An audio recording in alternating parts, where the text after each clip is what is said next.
This is basically us going over some old lectures, some old discussions that we've done. All right. So there are going to be three different verses that we're going to walk through. Okay. Number one is going to be Matthew 5:8. Blessed are the pure in heart, for they shall see God. Number two, John 7:24. Judge not according to the appearance, but judge righteously. And then number three is Titus 1:15. To the pure, all things are pure. Okay? So we're going to talk about this, and I highlighted some specific words. I highlighted pure in heart. We're going to talk about, what does pure in heart mean? Does that mean you're just walking around a kind person? Is that what it means? No. That just means you're being a kind person. What does pure in heart mean? We're going to talk about that. Okay? Then John 7:24, judge not according to the appearance, but judge righteously. What does righteous mean? What does righteous mean? Okay? And then Titus 1:15 is to the pure, all things are pure. It's going back to that pure. We're going to talk about pure, righteous, righteous, righteous. What do these things actually mean from a metaphysical perspective when it comes to living the life of your dreams? All right, so let's get into it. To the one who is pure in heart, not by moral standard, right? Drop the preconceived notions of what the world tells you is right and wrong. Okay, that's just what the world tells you. Okay, so hear this. To the one who is pure in heart, not by moral standard, but by clarity of vision. Everything is seen through the lens of divine orchestration. Everything. This is going back down the path of understanding how perfect you are. And if you are perfect, that means everything is perfect. Every emotion you feel is perfectly leading you back to you, perfectly leading you to get a better understanding of what you want. If, okay, your thoughts start racing, they're still perfect. It's the perfect opportunity to remind yourself of who you are. It's all perfect. The situation might not look ideal, but the God within me is absolutely perfect. So the situation must be unfolding perfectly. You are the perfection within the storm. No matter what the situation looks like, you are the perfection that breathes life and purpose and meaning and courage and divinity within that situation. No matter what your emotions are doing right now, you are the perfection behind those emotions. You are the perfection that breathes life, purpose, divinity, order into the chaos. This is you. You're above all the circumstances, above all the emotions. Hell, you're above all of your thoughts. You simply have the ability to choose what you want. Okay? So, everything is seen through the lens of divine orchestration to the pure in heart. So this is what I mean. When we say to the pure in heart, or when we say the righteous, right? Righteous means what? Righteous means what? We talked about the verse. I can't even think about it off the top of my head, but I'm sure somebody knows it. It's Abraham, right? It's Abraham followed the law, and he counted it to him as righteousness. All right? Basically saying, what is the quote unquote righteousness, right? The righteousness is what? It's my ability to commit to the vision. This is righteousness. I am the identity of the Spirit of God. Okay? I am the identity of the Spirit of God. God is pure spirit. You are the identity of it. So when that spirit wants to experience something in this life, through your divine ass, you get a desire. Okay? Your ability to stay committed to that desire, that is righteousness. Now, that is righteousness. Now, that's the ability to stay committed to that desire. Now, what is pure in heart? Pure in heart is another part of this process, right? To the pure, all things are pure. Okay? And then blessed are the pure in heart, for they shall see God. They shall see God in every situation. Why? Because when you're walking as pure in heart, you see everything through the lens of divine orchestration. Everything is pure. Everything is God. Everything is God. And I am the perfection that steps into every situation, right? This is absolutely beautiful. Right? This is how powerful you are, divine you are, beautiful you are, right? When you begin to see everything through the lens of divine orchestration, doesn't matter what it looks like. The situation might not look ideal, but the God within me is perfect, so the situation must be unfolding perfectly.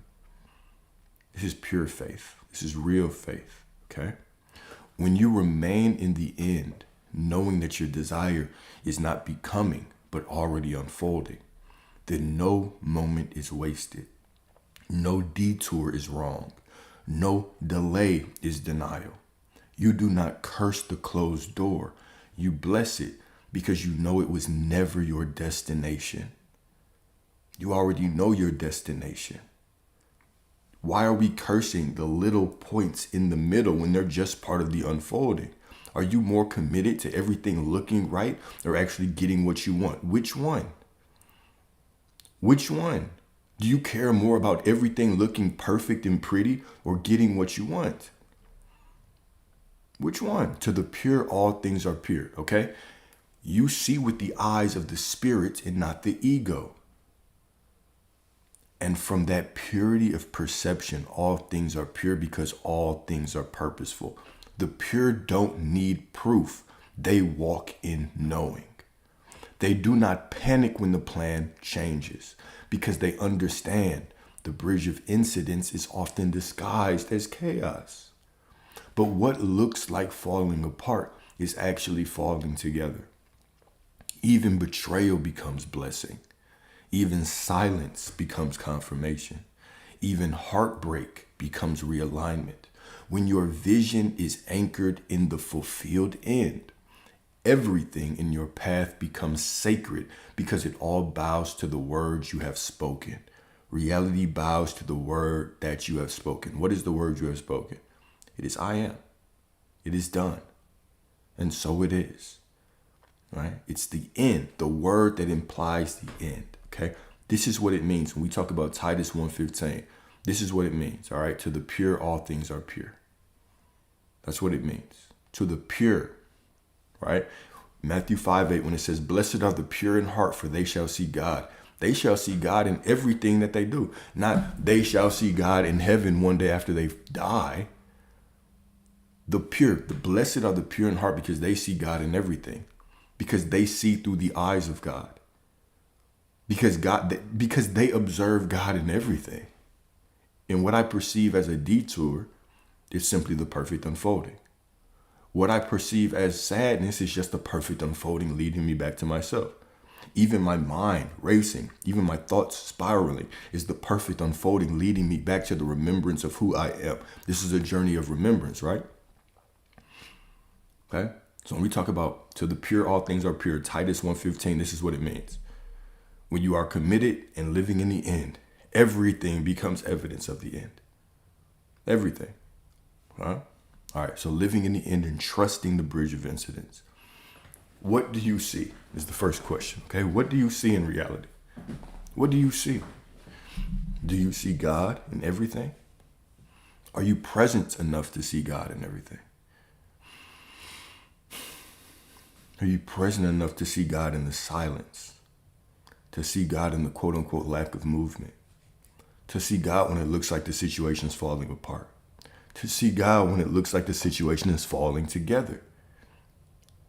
Who are you? Are you truly living in the end? Are you truly walking with faith? Okay? Your world is not happening to you. It is happening through you. A mirror of your inner state. A mirror of your inner state, right? One of my clients sent me a beautiful voice note this morning, okay? And the voice note was basically along the lines of, I think something clicked. Reality is just this mirror, right? And the more that I look at it and I judge myself based on it, the more it just gives me more of who I'm being. But the more that I realize that I can make the choice right now to be whoever I want to be, reality has to mirror that back to me as well. I said, bingo, point, cool, yes, perfect, absolutely, divine. It's your divine ass, that's perfect, absolutely. Reality is just a mirror. It is happening through you, a mirror to your inner state, a response to your awareness. Reality is just awareness. That's all it is. It's just pure awareness. So going back to that verse, Titus 1:15, to the pure, all things are pure. This is not about moral perfection. When we talk about pure righteousness, we're not talking about moral perfection. Moral perfection is not, it's an illusion. There is no moral perfection. Based on where you are born in the world, you have a different concept of morality. Based on the things you've experienced growing up, you have a different perception of right and wrong. Okay? So when we talk about purity, when we talk about righteousness, we are talking about your ability to stay in the end. Okay? Your ability to go to the end, sit your ass down there, and allow everything to unfold, knowing that it's all unfolding perfectly, no matter what it looks like. Okay? That when I do these affirmations, or when I talk about these things, and we constantly have our mantra, right? That I am that I am, no matter what. That no matter what is so important. Because no matter what truly does mean no matter what. No matter what does not mean no matter what except. It means no matter what. It does not matter what it looks like. It does not matter if the opposite is happening. It does not matter if I perceive or if I think of the opposite happening. Even if it happened, I would still be the person that I say I am. Because God makes a way when there is no way. So who are you to say if this happens and I can't get what I want? That is making it conditional, y'all. So when I say, oh, it's paid unless this happens and then I get kicked out, then it's not paid. You're being conditional. God makes a way out of no way. You have to know that even as illogical as it seems, I am unconditionally the person that I say I am right now. And now reality must mirror that back. But when I make it conditional, I'm only this person. If reality shows me these things, then what I'm really saying is I am not. And if I'm saying I am not, reality has to prove to me that I am not by what? Giving me the thing that I fear. Even if that thing showed up, can you still say that I am that person that I say I am no matter what? Even if you think of that thing, can you still say, even in that situation, I still am that I am no matter what? No matter what is not lip service, y'all. It's not for the faint of heart, right? Faith is not for the sane. You have to leave your logic at the front door. Right? One of my favorite quotes that I always talk about, the mystic swims in the same waters that the psychotic drowns in. The mystic swims in the same waters that the psychotic drowns in. Faith is not for the same. It is for those who trust the unseen. It is for those who go beyond the senses of the normal person. This is the narrow path. This is absolutely the narrow path. The easy path is to base your identity on everything outside of you and stay in that hamster wheel. Oh, I say I want this, but the reality shows me that. So, man, I must not be doing it right. Let me try something different. Well, even me saying I must not be doing it right, maybe I'm not affirming right. What am I doing wrong? It's simply saying what? It's saying I am not. You're always saying I am or I am not. So by you saying I am not, guess what reality gives you? The thing you don't want that proves to you that you are not. This is why you can stay in a time loop for so long. I've been doing it for 3 months, 6 months, 9 months, 12 months, 2 years. Of course you have. Because you're keeping score. Every time you say I've been doing it for X amount of time, it hasn't been 9 months. It hasn't been 3 months. It's only right now. You're just the identity that is saying that right now nothing has happened. That's all. You're just affirming who you are, and reality is saying yes. Remember, I am. Your awareness is above your feelings. It's not moved by your feelings. It's not moved by your faith in it. It's not moved by your love and gratitude towards it. It's not moved by your anger towards it, your bitterness towards it. It's simply reflecting. It's simply unconditionally supporting you in your identity. That's it. When we say blessed is he who believes before he sees, it's not blessed is he who believes in God before he sees. It's blessed in he who believes in who he is before he sees, right? Your belief in yourself is a belief in God because you are source. Your belief in yourself is a belief in God because you are source. You believing in the version of you that you've decided that you are is a belief in God because you are source. All right? Okay, so this is not about moral perfection. This is about the clarity of vision that comes when you know how the story ends. When you live from the fulfilled desire, not hoping, not striving, but knowing. Everything in between becomes sacred orchestration. That's what I'll constantly tell y'all, right? Stop trying to be in alignment. Stop trying to be in alignment and simply know that you are. Simply know that you are. Stop trying to be source and simply know that you are. Just know that you are, okay? So the delay, a divine setup. The detour, a disguised alignment. The quote-unquote confusion, a bridge that only makes sense once crossed. Matthew 5:8, right? Blessed are the pure in heart, for they shall see God. Well, we talked about this a little bit before, but I'm going to reiterate this, right? It's not saying blessed are the pure in heart because one day in the future when they pass away, they will see the divine. It's saying blessed are the pure in heart because to the pure, remember all these things, we have to start piecing the puzzle together, because if we just read this by itself, right? Blessed are the pure in heart, for they shall see God.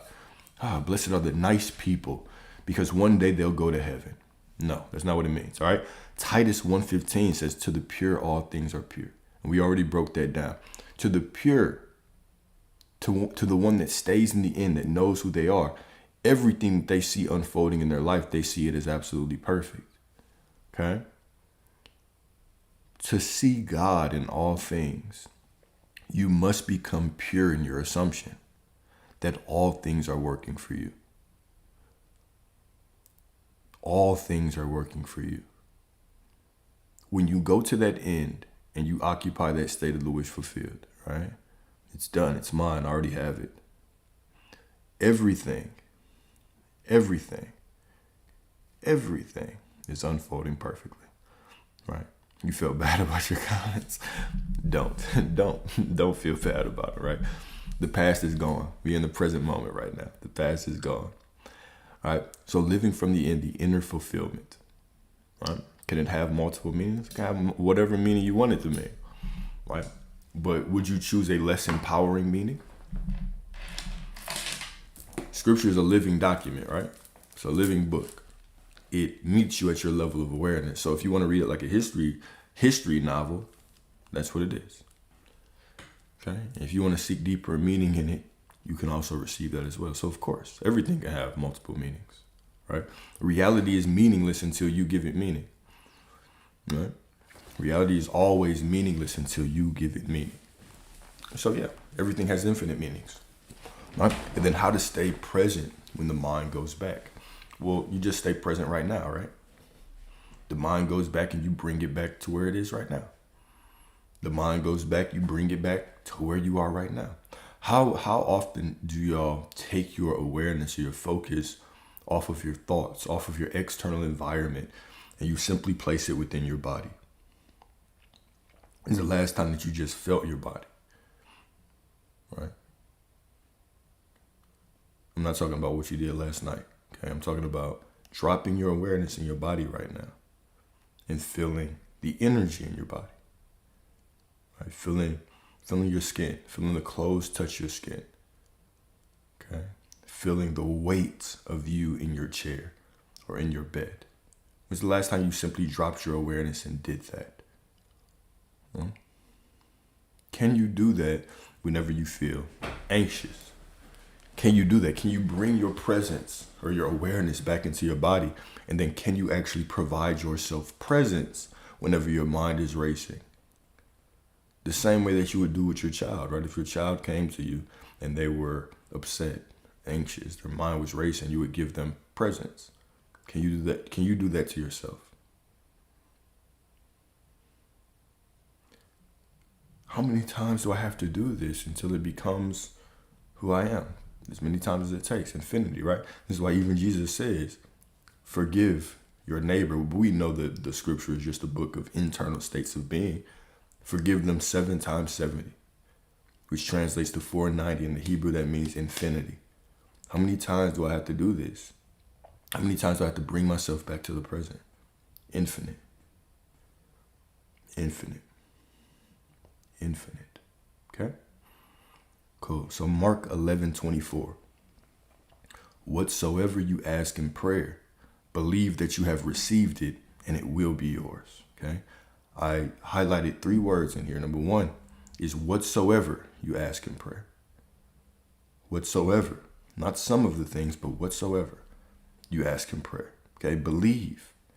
Now, if you hear the word believe and you think believe means feeling a certain type of way, then you're missing the mark. Okay, you're missing the point. What is your belief?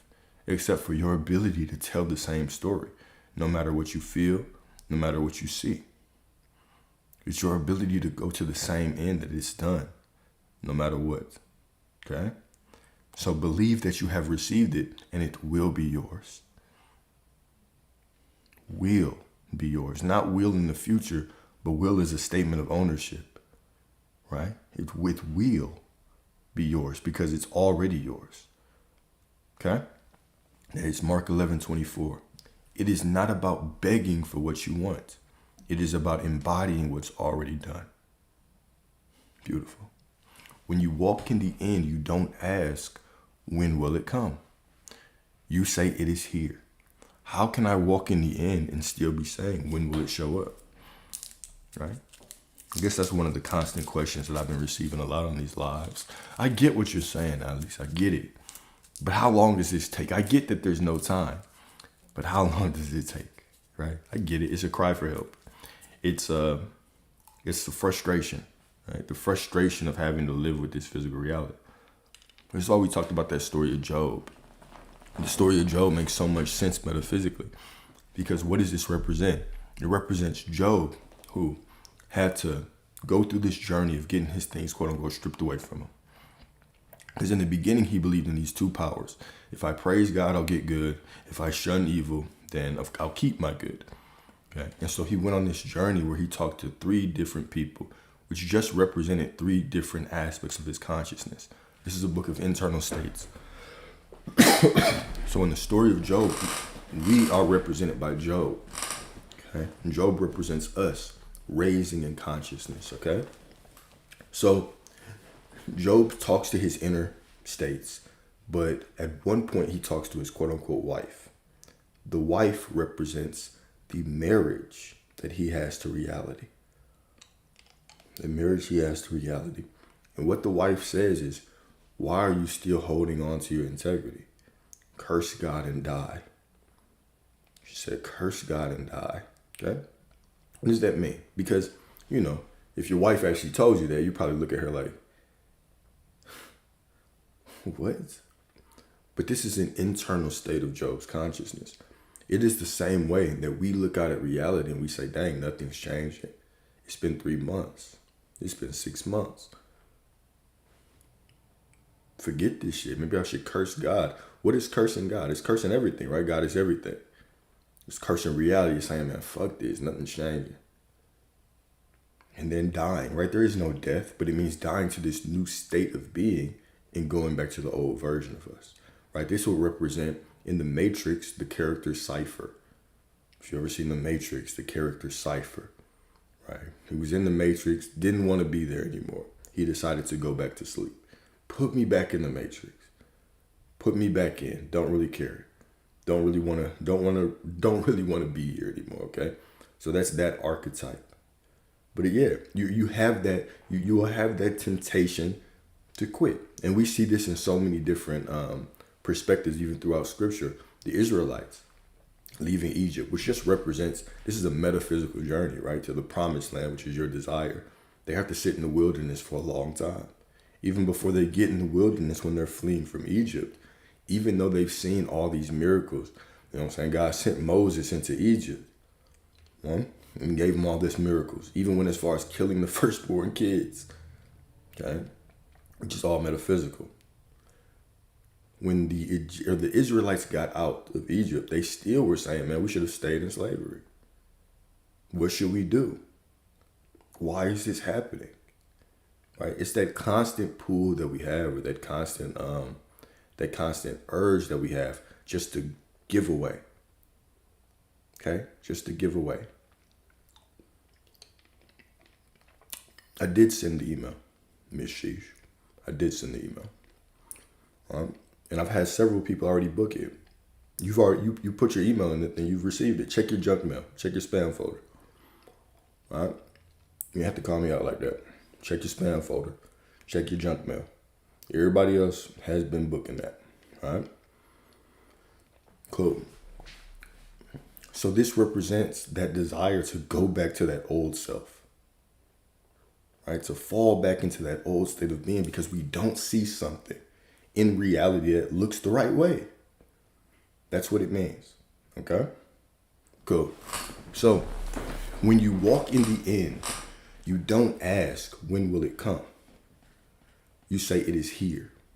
And because your inner world is law, the outer must shape itself accordingly. Okay? So Gospel of Thomas quote, he who knows the end knows the beginning.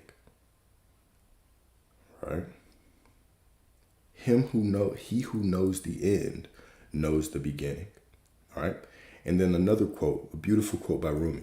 And y'all remember, that 15-minute session was just simply a kindness to me. I have to give y'all that. Anyways, all right, so quote by Rumi. Quote by Rumi. The moment you accept what troubles you've been given, the door will open. That is a beautiful, profound statement by Rumi. Okay? The moment you accept what troubles you've been given, the door will open. All right? To know the end is to awaken from the illusion of separation. To know the end is to awaken from the illusion of separation. It is remembrance. When you see the end clearly, you no longer fear the unraveling. Whatever it looks like is fine. The situation looks like whatever, but the God within me is perfect, so the situation must be unfolding absolutely perfectly. Because you recognize the thread, it has always been you, weaving your way back to the beginning where God first dreams you into form. The one who knows the end sees every trial not as chaos, but choreography. Divinely taught. So it was in your spam folder. So it was in your spam folder the whole time. Alright, God damn. Okay. So the one who knows the end sees every trial not as chaos, but choreography. Divinely timed steps in a dance that leads you home. You begin to walk with the poise of prophecy, no longer asking why, but whispering yes. Because you've already seen the flame that awaits you, and you now trust the ashes as part of the becoming. And when you finally stop resisting the weight of your sorrow, when you open your arms to the ache, when you open your arms to the ache rather than curse it, you find the gate you were banging on has always been unlocked. The door opens not by force, but by surrender. Your pain is the passage, not the punishment. It is the fire that burns away illusion, the pressure that births deeper seeing. The moment you accept your troubles as sacred assignments, heaven bends to meet you, not from above, but from within, where eternity waits for your yes.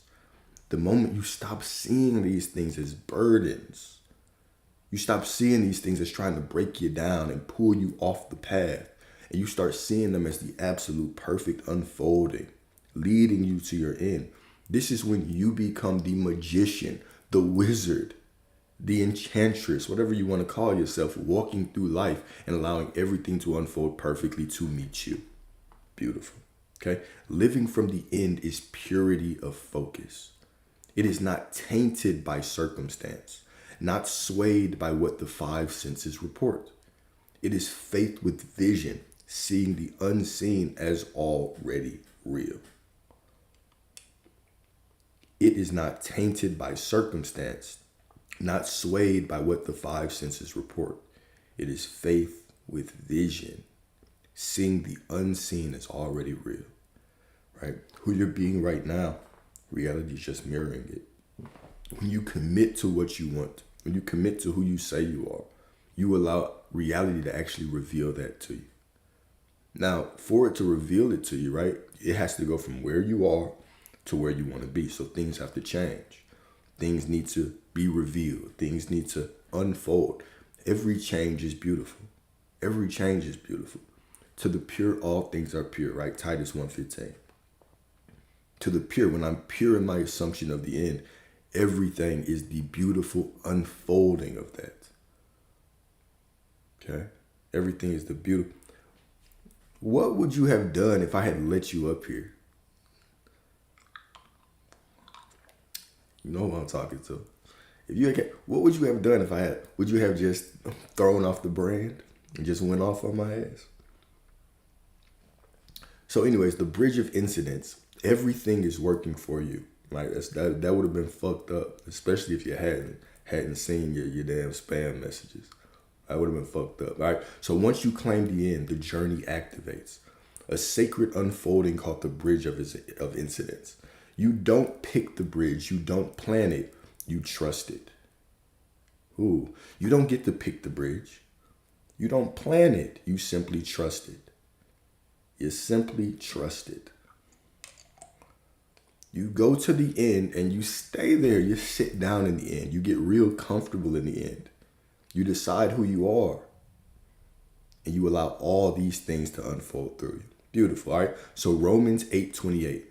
Romans 8:28. All things work together for good to those who love God, to those who are called according to his purpose. Remember, when we talk about this Old Testament way, we're talking about the law, Lord, law, okay? So this is actually to those who love the Lord, all right? To those who are called according to his purpose. What is his purpose? What is his purpose? What is his purpose, right? Remember, we talked about Romans a lot. Romans 11:29 was what? Romans 11:29 was for the gifts and the callings of God are irrevocable. What are the gifts and the callings of God? How does God give you a gift? How does God call to you? Through your desires. So the Spirit of God wants to experience something through the identity of you, and you get a gift. You get a calling. You get a desire. I love when it clicks. I love when we start having these full circle moments. All right? And so we know that all things work together for good to those who love the law, to those who are called according to his purpose. When you're called according to his purpose, right? Source's purpose is whatever the desire is that you have. And we also know that it's irrevocable. So the moment that purpose, that promise is given, it is absolutely irrevocable. It's law. Beautiful. Beautiful. I love when these things just start clicking into place. Right? Like a beautiful divine puzzle. All right. So let's talk about Romans 8:28 a little bit more. All right. And that quote was, well, it's Romans 8:28. All things work together for good to those who love God, to those who are called according to his purpose. All right. All things, even the broken things, are part of the divine tapestry being woven through your life. All things, y'all. All things. When we say that, you are the When we say that you are the perfection within reality, this is an absolute statement. This is an absolute statement. You are the perfection within reality. All right? So here we go. Where are we? All things, even the broken things, are part of the divine tapestry being woven through your life. Nothing is wasted. Not the heartbreak, not the detour, not even the silence where you thought God had gone missing. Not even the silence where you thought God had gone missing. To those who walk in love, who anchor their steps in the deep yes of divine purpose, every twist becomes a turning. Every fall every fall of falling into place. Every fall of falling into place. When your thoughts are running and you think you have fallen off, you are just falling into place. It is just you giving yourself the opportunity to remind yourself of who you are right now. Those quote unquote negative emotions are giving you an opportunity to remind yourself of who you are right now. Beautiful. Okay? Here we go. You may not see the pattern while you're in it, but heaven is not stitched in straight lines.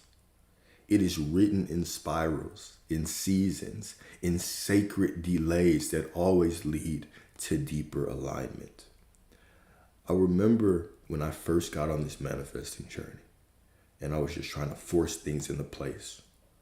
I was trying to force shit into place, right?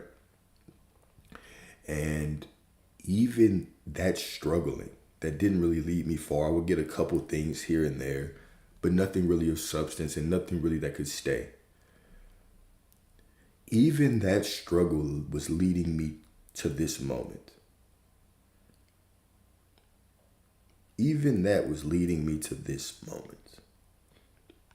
In this moment where I look in the mirror and I see the perfection of God, right? In that perfection, I know that every single version of me that paved the way for my beingness here was absolutely divine. The versions that I used to try to say, why did you do that? Why didn't you do better? That version of me was absolutely divine. The version of me that I thought fell short was absolutely divine. The one that made mistakes, that I thought at that time my life was going to be ruined, that version of me was simply doing the best they could. That version of me still contains all of God. And would I be who I am without that? Would you be who you are without every single version of you leading you to this beautiful, generous moment? This beautiful moment right now, right, was paved by every brave, scared, anxious, courageous version of you that stood in the fire before you. Do you honor yourself? Do you thank yourself for allowing you to still be here right now? And in this moment, you are not just powerful, you are all powerful in this moment. Every dream, every desire that you have is within you right now. Everything is unfolding for you right now. Right now. Okay? So here we go. When you love God, remember, this is Old Testament, so we're talking about the law. When you love the law, right? Not as a distant ruler, but as the indwelling breath of your being, you begin to feel the current, even in the chaos. You realize that being called is not about status, but surrender. It is a remembering of who you were before the world told you who to be. And in that remembrance, the promise activates. Everything conspires for your good. Not always your comfort, but your becoming. The storm and the stillness both serve the same God. The storm and the stillness both serve the same calling of Source within you. When Source gave you that desire, everything from that point forward has been in service to that desire. Has been the unfolding of that desire. Everything, no exception. Everything, no exception. No exception. Cool. Even the uncomfortable is part of the construction. All right. Another beautiful quote. Faith is the bird that feels the light and sings while the dawn is still dark. Blessed is he who believes before he sees. Faith is the bird that feels the light and sings while the dawn is still dark. And then another beautiful quote by Ram Dass. Okay? Everything that happens to you is your teacher. The secret is to learn to sit at its feet and listen. How often do we have anxiety or fear or doubt, and instead of sitting at the feet of our teacher and listening to what this doubt, fear, anxiety is trying to call me back to within myself, we push it away. I can't deal with that. Oh, my thoughts are racing. I can't deal with that. Let me focus my thoughts back here. How often do we deny ourselves our own wisdom? How often do you deny yourself your own wisdom? How often, okay, do you deny yourself the intimacy that you have been craving for? The same way that if right now you were with somebody and you were going through something and you would fiend their intimacy. You would want their intimacy, their ability to sit with you through something difficult. Do you do that for yourself? The moment you begin to do this for yourself, you will realize you have not truly been feeding intimacy from anyone else. Your soul has been feeding intimacy for you, from you. And everyone else will simply be a cherry on top. You are the most important relationship. Your relationship with yourself is the most important relationship you will ever have. And oftentimes, just for the sake of quote unquote manifesting, we will deny our own thoughts and our own feelings. We will cast them out of the heaven, which is us, which simply represents the metaphysical casting of Satan and the third of the angels out of heaven. We will demonize this part of us. When if you really look at the word demon in a nuanced way translates to what? Spirit God. This anxiety, fear, doubt, jealousy, all of these quote unquote negative things that you've cast out of yourself, that you are trying to deny and suppress and run from, are just calling you back to intimacy within yourself. Beautiful. Okay? Beautiful. Okay? Everything that happens to you is your teacher. The secret is to learn to sit at its feet and listen. To the one who walks in knowing, nothing is in vain. Everything bends to your assumption, because the assumption is the command and the bridge is its obedient servant. The assumption is the command and the bridge is its obedient servant. Beautiful. All right, so another quote, Titus 1:15. All right, we're going to go, this is a different translation, but we're going to go a little bit further, right? Remember, to the pure, all things are pure. That was the first quote we talked about. To the pure, all things are pure. Now let's go a little bit further, okay? Titus 1:15. To the defiled and unbelieving, nothing is pure. Now, when you take this a very literal way, right? You can start making judgments off of this based on the human perception. To the defiled and unbelieving, nothing is pure, okay? But both their mind and conscience are defiled. What does that mean? This defiled, what does this mean? What does this mean? Okay? What this means is, right, the same way that we say, whenever you are pure in your assumption of who you are and the knowing of who you are, whenever you're pure in the knowing that your desire is a call from God, when you're pure in that knowing, right, you see everything is working for you. But when you make anxiety or fear your master, your servant, or your master, right, you make these things false idols. You start to think that everything, right? If you're not pure, if you don't see the end, if you're not committed to your end, then everything, right? Both your mind and conscience are defiled. You begin to see everything, right, as not for you. So let's break this down in a more poetic way, okay? So to the defiled and unbelieving, nothing is pure, but both their mind and conscience are defiled, okay? This verse reveals a profound spiritual principle. Perception is projection. Perception is projection. The one who is inwardly defiled, clouded by disbelief, shame, or cynicism, cannot see purity in anything because they carry impurity in their lens. They see through the lens of impurity, right? Who you are being is how you see the world. The world is never just what it is. It's always what you are. Okay? So they carry impurity in their lens.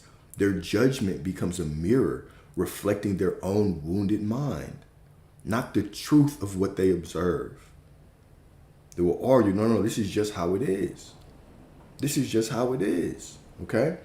What is pure to the awakened, it doesn't matter. The situation might not look ideal, but the God within me is perfect, so the situation is unfolding perfectly. What is pure to the awakened becomes suspicious to the skeptical. What is holy to the heart-centered seems foolish to the mind ruled by fear. It is not the world that is tainted, but the eyes through which it is seen.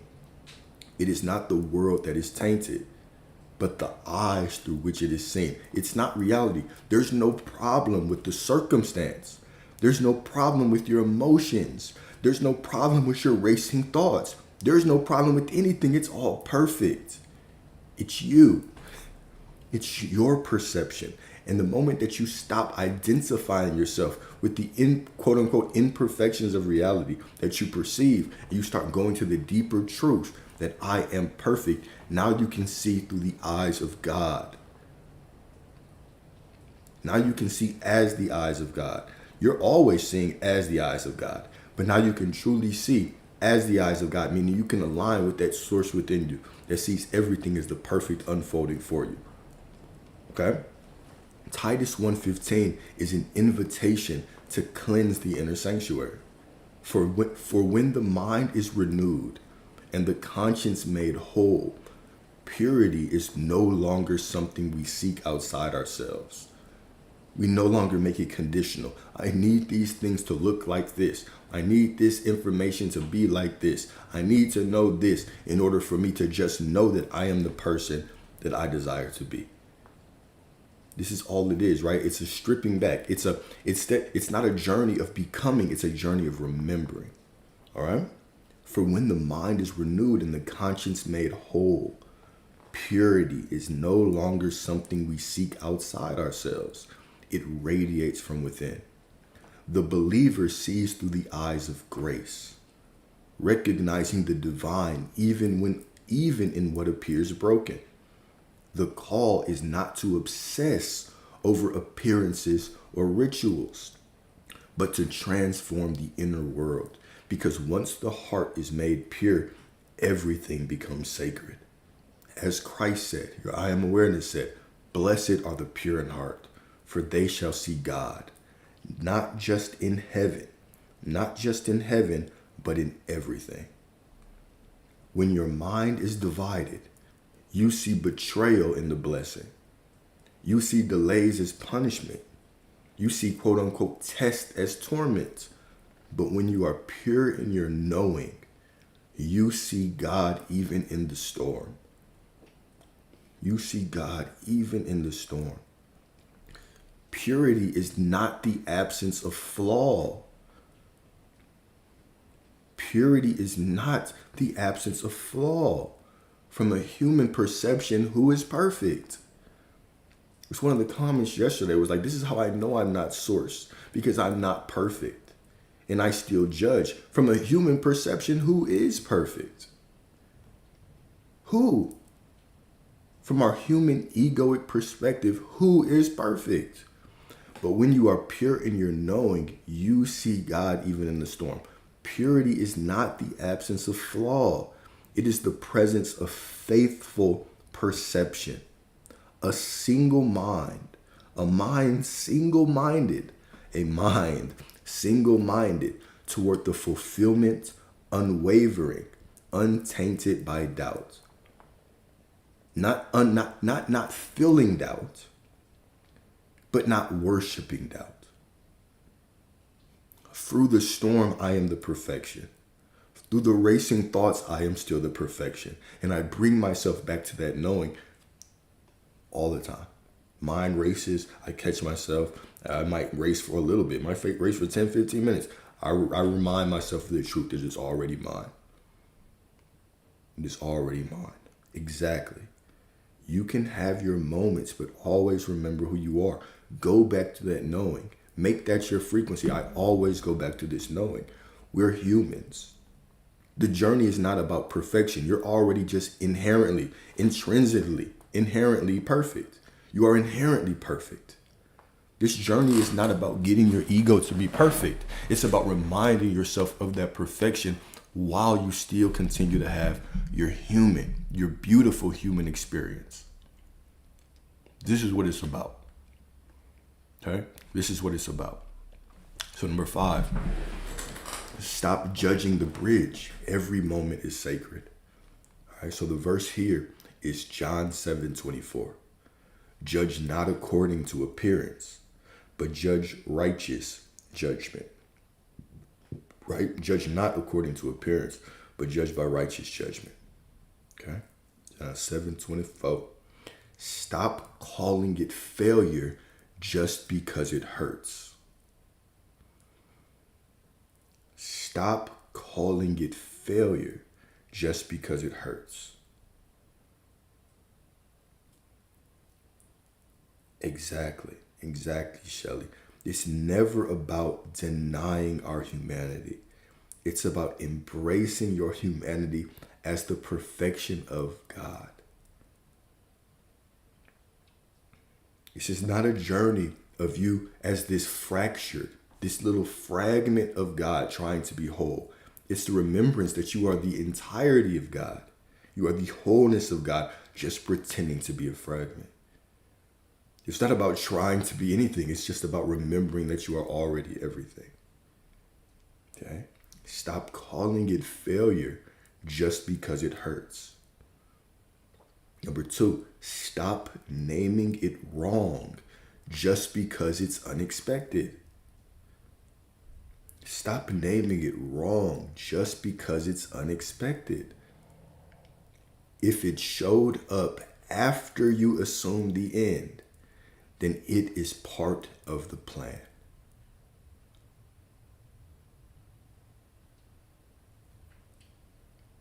If it showed up after you assumed the end, then it is part of the plan. Beautiful, all right? Isaiah 45:7. I form the light and create darkness. I bring prosperity and create disaster. I do all these things. I throw that in there because you are source. Life and death is in the power of the tongue, right? Sometimes I have to bring myself off the all light sermons, right? And remind you, right? You are so all powerful that you can even choose to create what you don't want. Okay? Leonard Cohen quote, all right? There is a crack in everything, and that is how the light gets in. There is a crack in everything, and that's how the light gets in. Now, the moment that we stop seeing things as right and wrong, and we simply accept that everything is for our good. Everything is for our good. Okay? Everything is for our good. Now everything becomes a magical step, a magical bridge towards what we want. Okay? When the desire is real and the assumption is stable, then all that unfolds, no matter how messy, is a bridge. No matter how messy. No matter how messy. Okay? Walk it. Bless it. Don't resist what was sent to deliver you. I just resisted a divine urge. I just resisted the urge to tell a very off-putting joke. All right? So conclusion, the eye that sees God in all things. What if the answer to your manifestation isn't more trying, but more trust? What if the answer to your manifestation isn't more trying, but more trust? This is a rhetorical question. That is what it is. The answer to your manifestation is not more trying. It is more trust. What if the only impurity was the doubt that whispered, this might not be working? And for you to simply overcome that, all you have to do is remind yourself that it is already done. You don't need perfect feelings to manifest a perfect life. You simply need to remind yourself of what is always and has always been true, what is eternally true. I am that I am, no matter what. I am whatever I say I am, no matter what. No matter what. Okay? Here we go. Corinthians, 1 Corinthians 3:16. 1 Corinthians 3:16. Do you not know that you are God's temple and that God's Spirit dwells in you? Do you not know that you are God's temple and that God's Spirit dwells in you.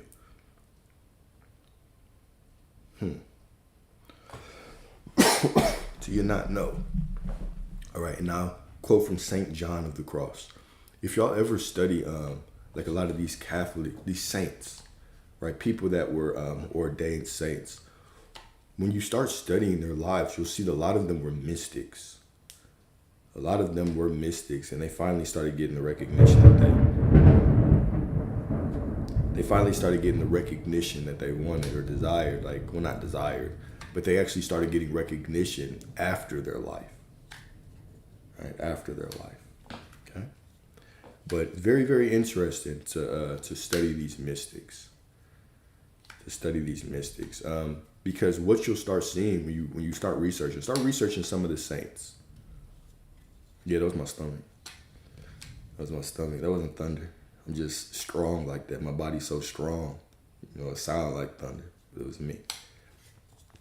But when you start studying these mystics, you'll start seeing that, you know, they were saying a lot of the things that we talk about in these discussions.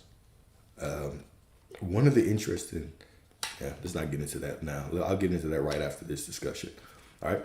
So Saint John of the Cross. So set your heart on fire with certainty. Make the end real inside, and let every day become a sacred echo of that assumption. Meaning, go to the end. Decide that you have it. Decide that you actually have it, and then allow every single step that you take become proof. Look at everything as proof. It don't look good, it's proof. It looks great, it's proof. Nothing's changing, that means it's all done. It is proof. It is proof. It's all proof. Okay? To the pure in vision, every event is proof. Every detour is holy, and every bridge is divine. All right? So now, all right, cool. So now I got a letter. This is a letter. Okay? This is a letter. Hopefully y'all resonate with this. We're going to do a letter, then we're going to do reflection questions, and then affirmations. Okay. Here we go. I did not find God in the thunderous sermons or the glittering rituals. I found him in the ache of my own emptiness, in the moment when everything I clung to crumbled. My identity, ambition, the fragile, egoistic infrastructure of who I thought I was. I stood naked before the mystery, and it did not condemn me. It welcomed me home. For it was never a journey outward, but a descent inward. Through shadow, through sorrow, through the silent chambers of my own soul where no one else could follow. There I did not meet a deity that ruled from above. I met a presence that pulsed from within. A love too vast to be contained by doctrine, yet so intimate it bore my very breath. The veil was never outside of me. It was stitched from my own forgetting. I had mistaken the voice of God for the noise of the world, and so I chased echoes while ignoring the source. But when I stopped performing for worthiness and dared to be still, I heard it.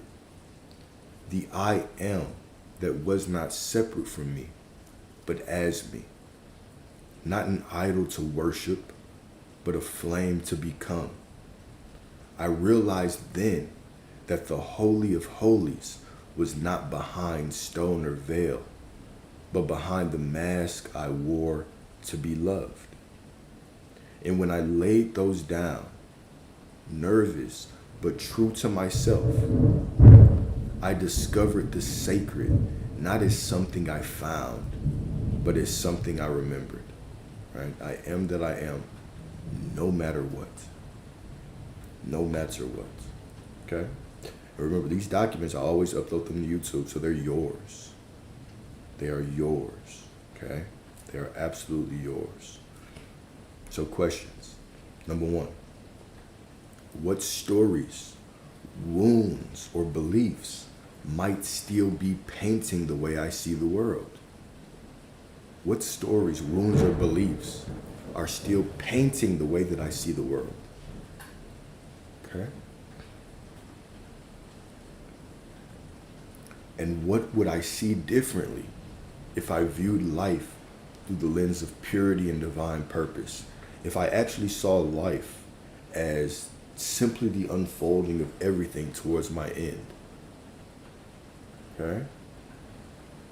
If I chose to see life, right, as the perfect unfolding of everything towards my end, how would I see it? Remember, it's just a choice, right? It's a choice. It's a choice. Number two, in what areas of my life have I mistaken my perception of chaos or delay for punishment instead of recognizing them as part of a sacred unfolding? What's up, y'all? In what areas of my life have I mistaken my perception of chaos or delay? I've judged the external world as that it's not exactly what I want it to look like. And I've mistaken that as some kind of punishment, as some kind of feedback that I'm not doing things right, instead of recognizing them as part of a sacred unfolding. Beautiful. And number three, or fast enough, exactly. Number three, if the divine lives within me, here we go. If the divine lives within me, how can I begin to see the divine in others, especially in moments of conflict, misunderstanding, or fear? How can I begin to see God calling me back to myself in others through everything? All right? How? How? Right? All right, so affirmations. Affirmations, okay? Number one. I live in the end. Here we go. All right, this is going to give me time to say it then. I live in the end.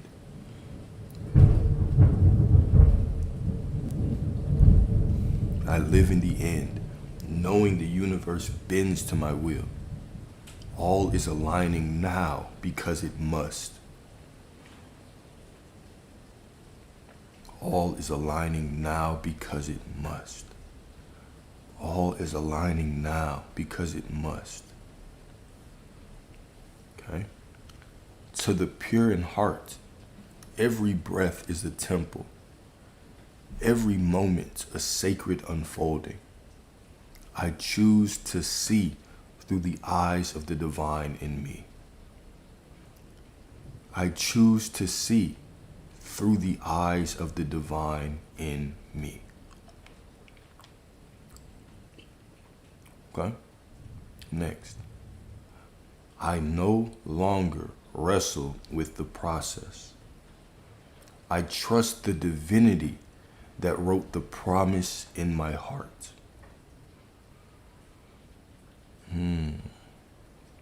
I no longer wrestle with the process. I trust the divinity that wrote the promise in my heart.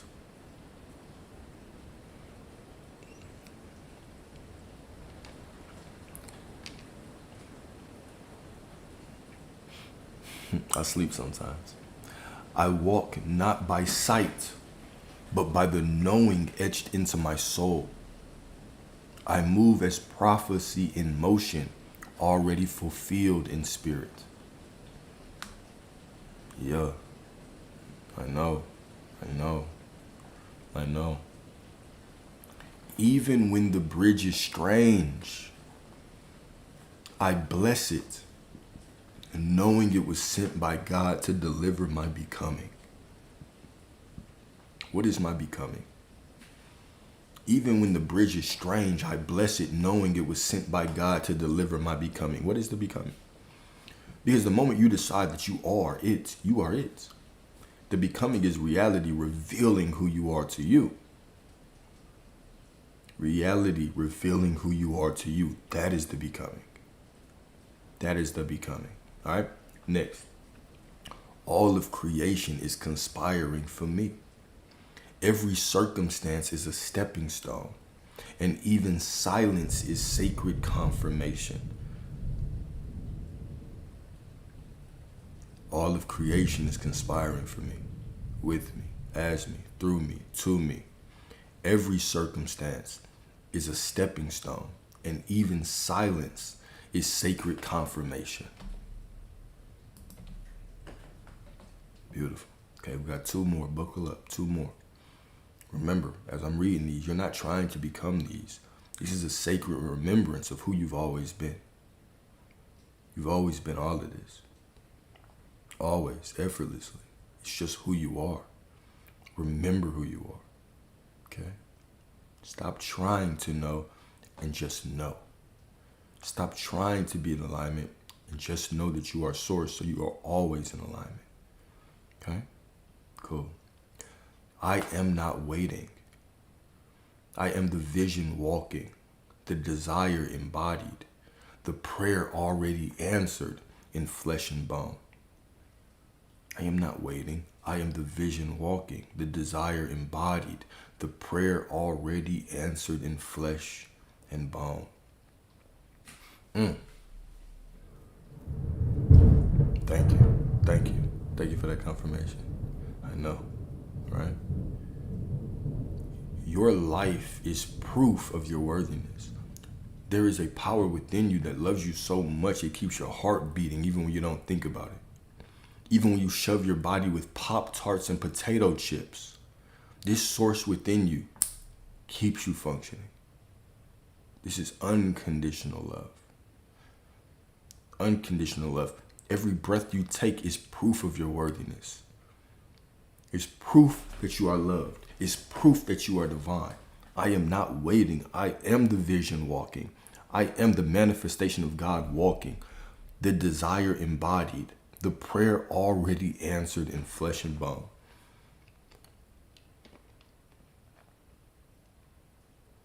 And last but certainly not least, okay? I see God in all things. I see God in all things, for I no longer look with eyes of fear, but through the unveiled light of the divine within me.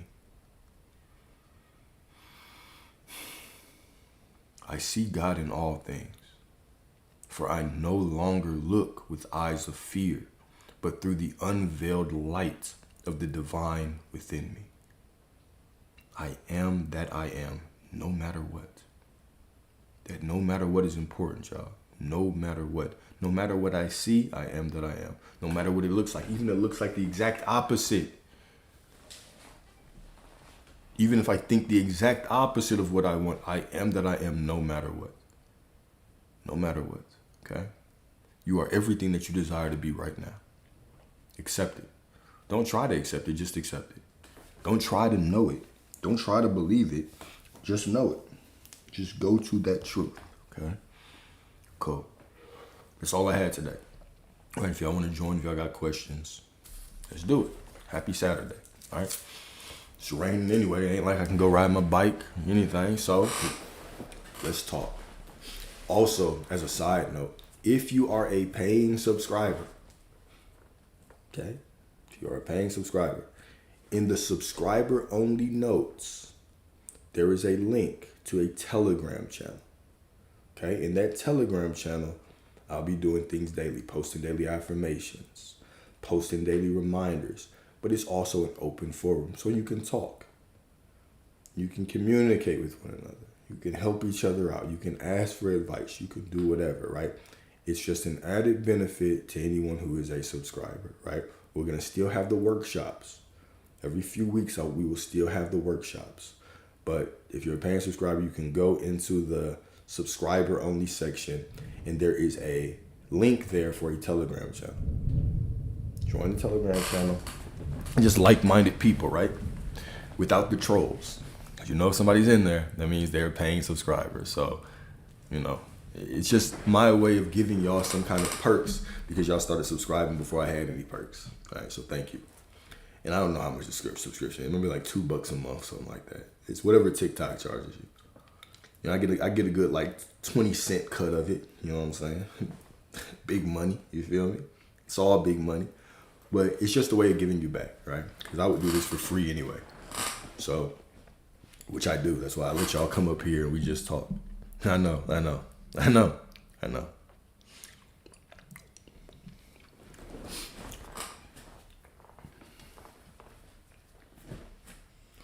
What up? Hi.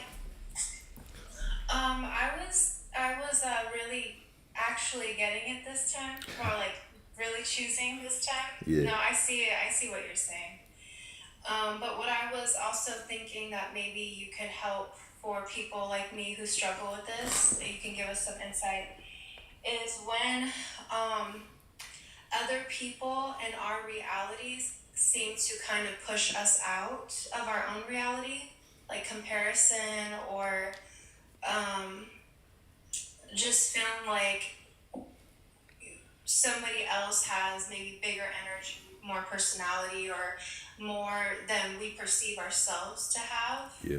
at times, and how that isn't actually true, and how we could like help if anyone who has struggled with this. I got you. I mean, I think you already answered that at the end, right? So I would ask you that same question is even your belief or your story that somebody has the power to do something to you in your reality, that somebody can pull you off the path, that somebody can put you out of alignment, that their words have power in your reality. Even that is simply a story that you're telling right now. So it's as simple as choosing a new story. It's as simple as reminding yourself of the truth. I am sourcing this reality. No other words can hurt me, can harm me. Other people can say whatever they want, but it's literally just me telling a story. I still make the choice on whether I want to continue to tell the story that they have power and they can pull me out of alignment, or if I want to understand that I am my own power. They only have power if I give it to them. Right? So it all comes back to, go ahead. Understand what you're saying, but the thing is that if you believe that everybody is source, it's the person that you might be giving power to. You don't see them as you being source and them not being source. You recognize that they're source and your source. It was absolutely. But they're sourcing their own reality, not in mine. Right? Okay, can you go into that more then? Absolutely. So right now, I want you to imagine yourself in a void, nothing but black space. Okay, you're just in a pure void, and then you go to sleep, and you begin to dream.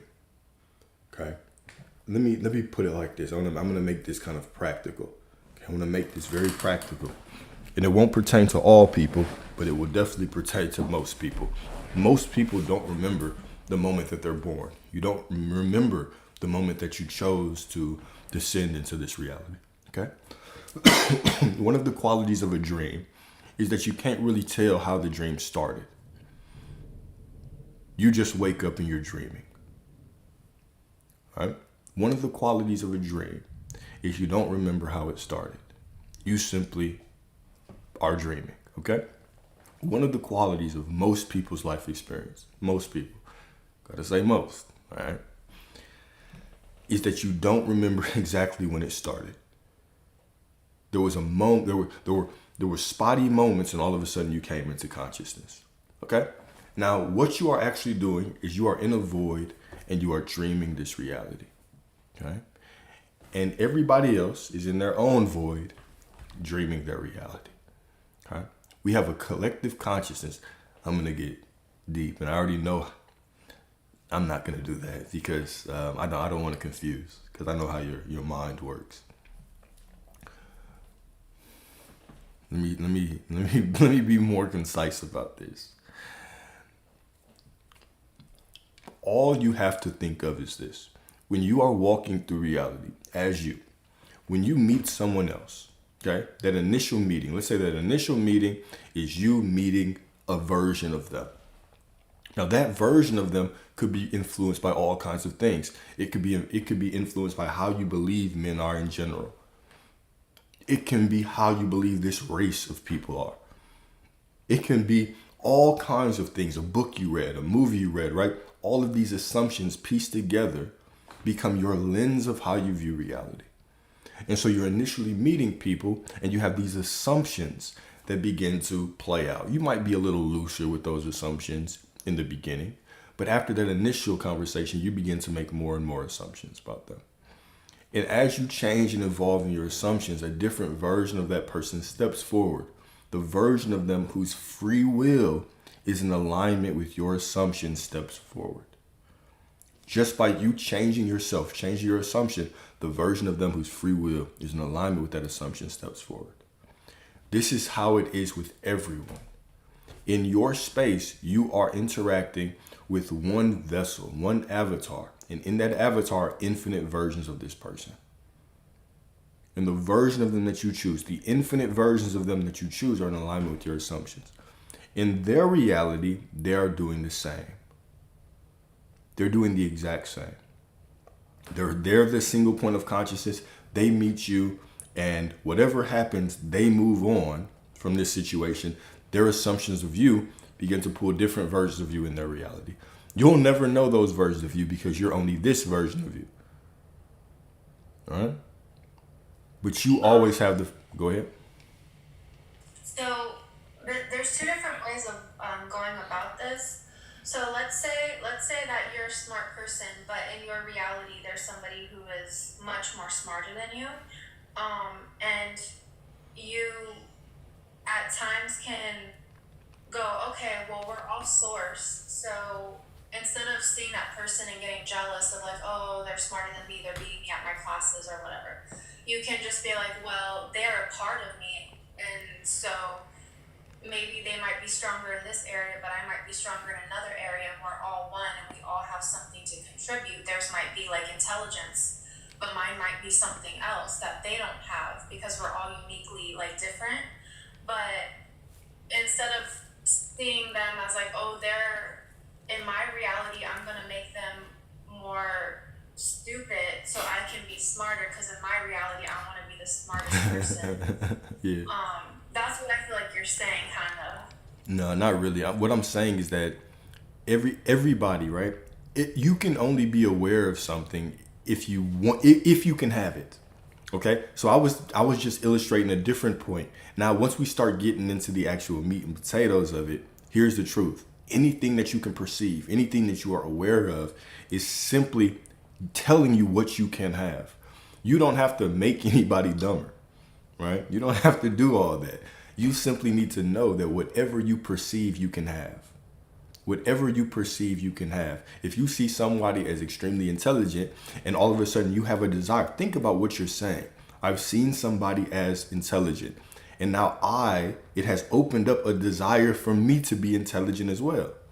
This is all it is. It's not about you beating anybody down. It's about you understanding that I can look at my desires, or I can look at the things that trigger me in a different way. What is this actually just trying to tell me that I want? Accept that you have it, right? So you go to that end. All right, this is just giving me a little bit more insight on what I actually want as a person, what I want to experience in this life. Accept that. Accept that. That is the perfection of what you're saying, right? So it's not like, yeah, we can say that people have ways to contribute, yada, yada. Cool, of course. Sure. Absolutely. I agree with you. But also understand that there are some things that other people contribute that you will have no desire to contribute. There's other things that will get you on a path of showing you what you want. That is where the focus is. If you have things that are showing you and open you up to what you actually want to receive in life, go there. Accept that as you, right? Bless your awareness as giving you the ability to do that, right? And let it be there. Okay. Make sense? I guess it's the ego, when we say things like we are all one, or we all come from source. I think the the way I perceive it is different than the way you perceive it, because I think you perceive it as multiple different realities and whatnot, as where I just feel like, oh, we're all just living this one life. Mm-hmm. And maybe that's why it's been harder for me, because I don't really understand the whole multiple realities. And What if you don't have to? You don't have to even understand it to have the life that you want, right? Let's say that there's one reality. Okay, well now in this one reality, you have all power.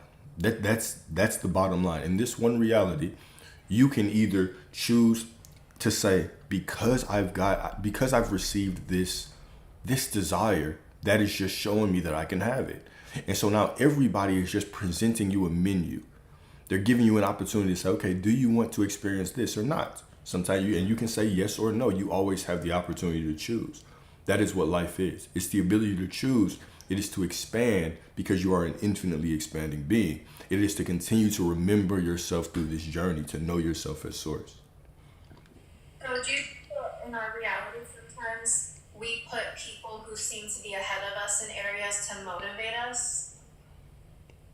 We could, sure, that could be one way of doing it. I think, I mean, that's very individual to the person and the circumstance, right? Some people could use it as motivation. Some people could use it as an opportunity to quit. It depends on the person. And there's all these different ways that people can perceive it. How you perceive it is cool. You always have the choice to perceive reality as you want it to be. So why would you perceive it in a way that strips you from your power? Why wouldn't you perceive it in a very empowering way? Okay, I have this desire because I see something, I can have it because I'm an infinitely expanding being. I think because that feels like I'm just telling myself things to make myself feel better. But that's fine. That's what creation is, right? If you've went your whole life just telling yourself things to make you feel worse, and that's been your experience, why not tell yourself things to make you feel better? And let that be your experience. Now let reality pull you out of your feelings and prove that to you. Like it's always the same. Like we're always telling stories. We tell ourselves stories that make us feel bad for so long that we start believing that is normal.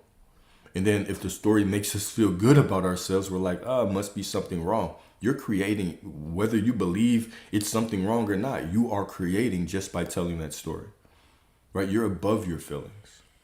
I think too that at times when we perceive something as not favorable, that really it is favorable, but it's Yeah. just the way we're looking at it. Like for 100%. instance, that person, we might actually want it to be the way that we think needs to be changed, but if we actually go deeper, we don't actually want to have what we think somebody else has and it's better, like maybe society would look up to this being intelligent, as where maybe in reality what we think somebody else has and we think we want it, actually if we were to have it we wouldn't want it, we want what we have.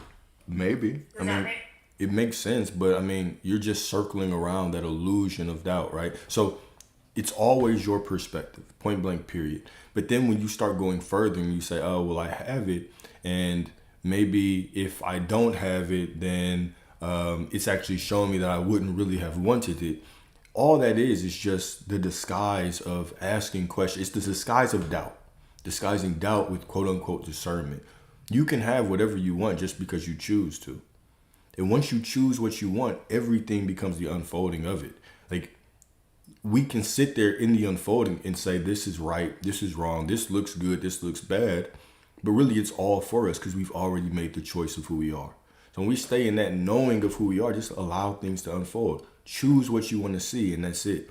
Once we start going down that rabbit hole of maybe this or maybe that, it's pointless. Just decide what you want from things and allow that to be. Oh, I know. It's just at times there's been prayers that I've prayed for that I've realized that I didn't actually want, Okay. and they got answered. And then I was like, oh my God, this is not at all what I thought or wanted.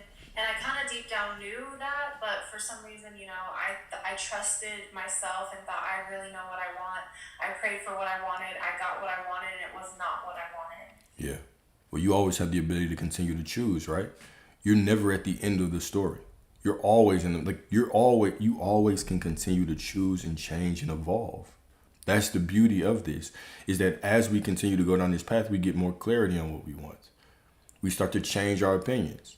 Some of us, you decide you want something, and then on the path, something else shows you like, oh, I want that instead. And you change your mind and you go there. That's perfectly fine. It's all part of the unfolding.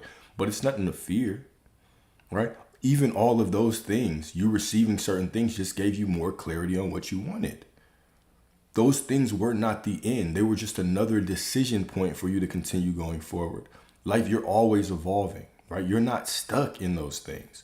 Those things gave you more clarity. How can they be negative or positive, right? You're fearing something that was just trying to push you towards what you actually wanted. Oh, Hmm? all right. I don't understand, but It's not to understand, right? You just always have a choice. Everything is leading you to another choice. Everything. You'll never stop making choices. You're just an infinitely expanding being. What more is there to yeah. understand? Certain things show up in your I think life. maybe like I think the way I'm viewing reality is different than how you're viewing reality, so your words are not like clicking because I think I'm just more again maybe just I don't know. I think I'm still in a space where I look at reality and I allow reality to tell me what to think as opposed to me bending reality or the spoon. Yeah, you think that, or that's what it is. Well, why what you're saying is like it's not making sense to me. I don't want to be that person who is smarter than me because that would feel weird to me. Like I don't want to be anybody else but me. Then you don't have to be.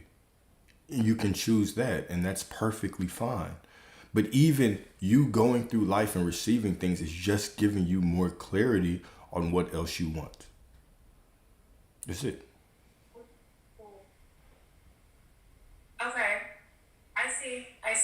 I don't need to go, oh, that person's intelligent. I want to be that person. I can be like, okay, that person is showing up in my reality as very intelligent. I admire that. I would like that more for myself. Yeah, absolutely. It's infinite choices, right? The choice isn't it's not a multiple choice A B C D answer, right? There's infinite ways that you can receive it. You get to choose whatever you want.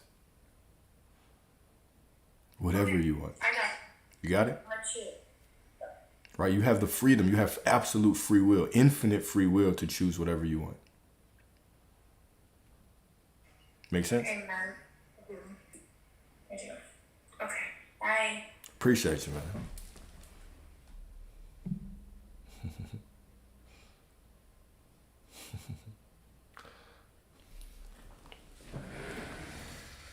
Ooh wee.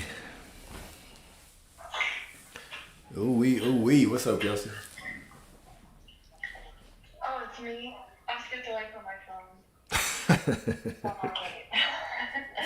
I'm here. You want me to wait and come back? Nah, I'm okay. How you doing today? I'm good. I woke up not so long ago, so gonna Okay. start the day off great. Gotcha. Gotcha. Um, What's on your I mind? was gonna ask if you think that it's easier to manifest like money or like specific things easier than like other things. Like if anything easier, I guess it depends on the person really sometimes. But Yeah, it's only as easy as you accept it to be, right? It's always gonna come down to you. Yeah, it's only as easy as you accept it to be. It's always gonna come down to you. Really, to source the same energy that's within you that created worlds. What is easy? What is complicated? Right? Look at this planet that we're on. Look in the sky and you see all kinds of miracles. What is difficult? What is hard? Or what is easy? It's all just a matter of your perception. So There are certain people that I'll talk to and I'll be like, man, in this area I can just manifest whatever. When it comes to people, I can choose whoever I want easily. Bomb, bomb, bomb. But when it comes to money, well, that's just the story that you're telling. Why not tell the story that everything is easy? Money is just as easy as the specific person, right? It's just you condensing your stories down. It's you confronting those limiting beliefs, those limitations. Right. Mm-hmm. I just have a problem with money. Like, I grew up in an area where, like, my family was just, like, talked bad about rich people. We didn't really have, like, a whole lot of money. But recently, I have just came into, like, okay, whatever money I spend comes back to me tenfold, and that's just how it is, and it's literally been happening. And it's like, I'm really happy about it, but everything else specifically is harder for me. I guess I feel like I'm putting a lot of energy on one specific thing, which I'm not used to even having that. So maybe I need to get used to one thing specifically, but The thing that you're I putting, don't know. the thing you're putting a lot of energy, the thing you're putting a lot of energy in, is that the money or is that something else? Yeah, it's the Gotcha. it's the fact that Gotcha. I'm naturally controlled. Okay, cool. So, what when you say putting a lot of energy into it, what do you mean by that? What is a lot of energy relative to you? I guess I'm conditioning the fact that I need to put energy into it to get it. All right, but how do you put energy into it though? I've been going like live because I have to do that, and I've been getting money going live a lot. And then other thing, I just got a notification. Can you hear me? Yeah, I hear you. Okay. And then other things outside of just going live and doing it this way have also been coming, but I don't know. All right. So even when you're talking about going live, you're talking about, well, I have to do this to get money. Okay? Or you're saying other things, money is coming to you. In the other areas of your life, do you believe that you have things that you can do to get it? Or are you putting doing things to get money on this pedestal? Instead of just me being who I am, it doesn't matter what I do or don't do, it will flow to me. So in money, are you saying, okay, I have these opportunities to do things to make money and money will flow, but in other areas, I might not have things to do, so money cannot flow? You think that might be part of your imaginary block? I think the imaginary block is the daily income, the daily obtaining of money. I got So you. I'm making money daily on TikTok, but the other ways I'm waiting because there's things that are in the works and they're on their way. So like those are like big streams of income, and they're like on the way for sure. And I don't feel like they're not coming, but I do feel like because I am waiting. Okay. Well, what's wrong with that? You know for sure it's coming. You already know it's there. You know it's unfolding. What is truly wrong with that? And I don't think it's wrong with it. I think that I've been putting more energy to daily money because I got low recently, and I was like, okay. And I was like, why is this happening? I'm abundant. And then I started making some on TikTok. I was like, oh, okay, this is why, this is happening now, Okay. or whatever. And now that those big streams of income are still like slowly on their way, for sure. Uh-huh. Maybe I'm missing what you're saying. I guess I'm still not seeing a problem. There is no problem. The problem Okay. is that other things in my life, like going to Florida, is still not happening. Whoa. What do you mean not happening? Like right now. How can you say it's not happening right now? You're already the person who is there. You are already in Florida. You already live there. How can you say it's not happening? You're already the identity. Either you're the identity or you are not the identity. And you are already the identity. So it's all unfolding. You might not be able to see it. You might not be able to perceive it, but that's fine. You don't have to. You just have to know it to allow it to show up. Yeah, I've been thinking like no matter what, even if I feel doubt, like it's gonna happen. It's Exactly. coming. And that's It's it. like even if I feel any type of doubt, Yeah. it's like And that is enough. And that is enough. But you're still kind of feeding that physical validation. Somebody give me some validation to show me that this is actually unfolding. yeah, Okay. physically. And also I think physically the summer is like ending and everybody's talking about Halloween and Christmas and I'm like, I didn't even have my summer, like kind of sad. What's stopping you? Well, first of all, it's so funny because I feel like all of y'all are just different. Y'all are the same people in different bodies. What do you mean by all of these people outside of me are saying these things? It's starting to make me feel down because I don't have what I want. What is stopping you from enjoying your life right now? What is stopping you besides your perception, besides your story that you're telling?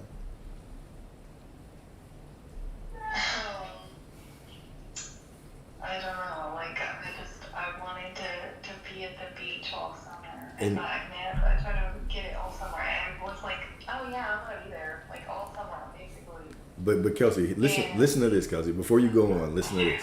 Listen to this before you go on, okay? If you are saying that right now I need to go to the beach or I need to be moved, I need to be in Florida, okay? Listen to me when I say this from love, out of pure love for you, okay? When we talk about money, it was unconditional. I already know it's happening. I know it's coming. Even if it's not here, I know. Point blank period, okay? Now, when we talk about you moving, it is, I was hoping, I really was trying to get this by this summer. And so what you're actually saying is if reality does not show me who I am by this summer, then I am really not that person. Okay? So you're making it conditional first and foremost. So in your mind, you can already go to a place and you can say, oh, the summer is past. I am not in Florida, which means I'm not this person, which means it did not work. What you are doing is you're making it conditional. You're saying, if reality does not show me this exact thing, then I am not the person I say I am, which means that you're not the person, which means you haven't fully accepted it. This is where you have to go beyond logic. You have to go to the knowing that right now, when I choose that I am in Florida, even when my mind races to, hey, the summer is past, the fall has passed, the winter has passed, and I'm still not there, you have to make the decision to say, no, I am there, I am here. It's beyond your logic. The moment you start making these things conditional, I fear this situation because this situation in reality is slapping me around and it proves to me that I am not the person I say I am. Well, if I'm saying I'm not it, guess what I have to receive in my life? I have to receive the situation that proves to me I'm not it. This is why that unconditional perspective is so important. You have the next 100 years of your life to enjoy Florida. Right now, it's simply one day. This is one summer. It has to be absolutely unconditional for you. You are it, despite your logic. The bills are paid, no matter, even if it looks like I'm about to be evicted, even if in my mind I am evicted, it's already paid. It doesn't matter because God makes a way out of no way. Because it's all unfolding perfectly no matter what the situation looks like.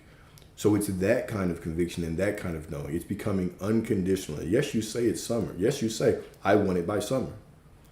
But you still have to say, even if the winter comes, I want it. It's done. It's absolutely done. I have it.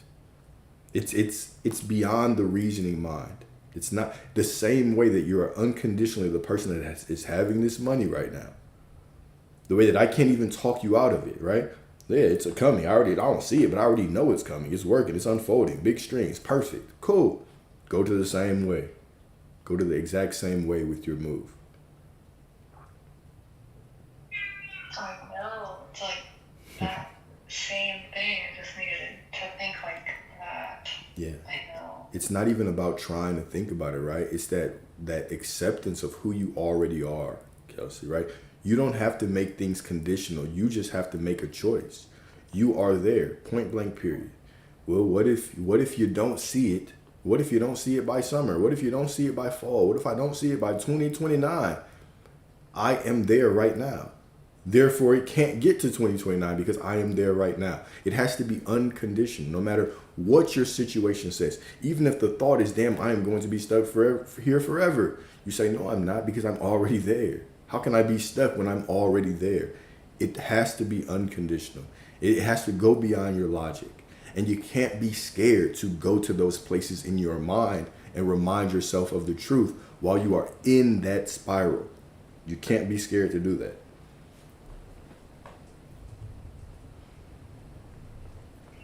Right.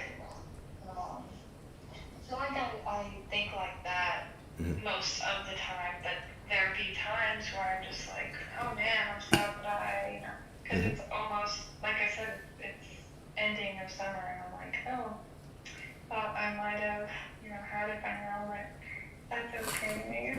I mean, technically, I know somewhere I have it. It's just, I wanted to experience it in the now. Then what's stopping you from experiencing it in the now? I don't know. Yes, you do. It's just a choice. I got these kids that just be holding me back. Okay, here we go. Blaming the external reality again. Here you go, blaming the external reality. It's my friend saying things.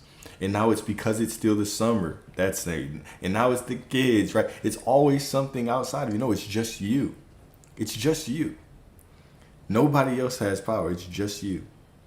You are already there. You're already there, right? Accept it right now. If you want to experience and enjoy Florida right now, give it to yourself in your imagination, and then open your eyes and get back to living your life and being the perfect, beautiful, divine version of you that you are. And accept that and allow it to all unfold perfectly. I hear you, but I'm not gonna go there with you. You already have it. Unconditionally.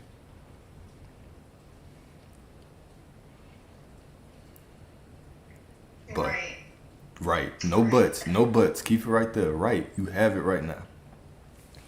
Right. That's why I was asking, is it easier to manifest other things than other things to people, some people, because apparently, for some reason, like, money had always been a hard thing for me, and then I've just recently and it happened really quickly. But So I was Kelsey, like, okay, but Kelsey, no. but other things aren't happening as quick. No, Kelsey, hold up. No, not at all. You look at study the differences in your story, and you'll see your reality right there. The differences in your story are night and day. Your story of money is every day. It's coming. Even the things that I don't see, I know that they are there. That story is absolutely perfect. You are in the end. You are in the end. It's done. But with the move, it's a completely different story. Some days this and some days that, and I don't know, in the summer, and my friends, and this, and my kids, and yada yada. It's just a whole bunch of excuses in that one. You had no excuses. You just cut straight through the bullshit with the money. I have it. It's easy. I get it. It's here. It's flowing every day. And even the things that aren't, they are building up. Big things. I've got them. I already know it's done. It's just about telling that same story. It's not about how you feel about the story. It's about the story that you are telling. Right. And things are not easier or simpler. Right? It's not easier to manifest money or difficult to manifest anything else. It's just you're just telling completely different stories. Right. I love you, Kelsey. Yeah. You're I'm the getting best. to think like that, like all the time. And don't even think about it in terms of all the time, right? You can just remind yourself of the truth. You don't have to, even sitting in this present moment and being like, well, sometimes it's off. No, It's not. It was. You were never off. Right now, you are there. You are in Florida, and you have always been there. Since the moment you wanted to be in Florida, you have always been in Florida. You never wavered. Go to the truth of who you are right now. You don't have to tell that story. You don't have to. The past is just the thought anyway. What do you mean you wavered? You don't really even know what you were doing in that moment because you're not that person anymore. You're only who you are right now. Go to the truth. It's done. I have the money. It's mine. Or not the money. I'm in Florida. It's mine. I've never wavered on this, so I know it's coming. It's unfolding perfectly right now. It's here. And that's it. You've never wavered. You've never wavered. Even telling the story of I was wavering and I didn't get it, that's just a story. That's just a made up, that's just you creating reality right now. You don't have to tell that story. Get what you want right now by being that person right now, unconditionally.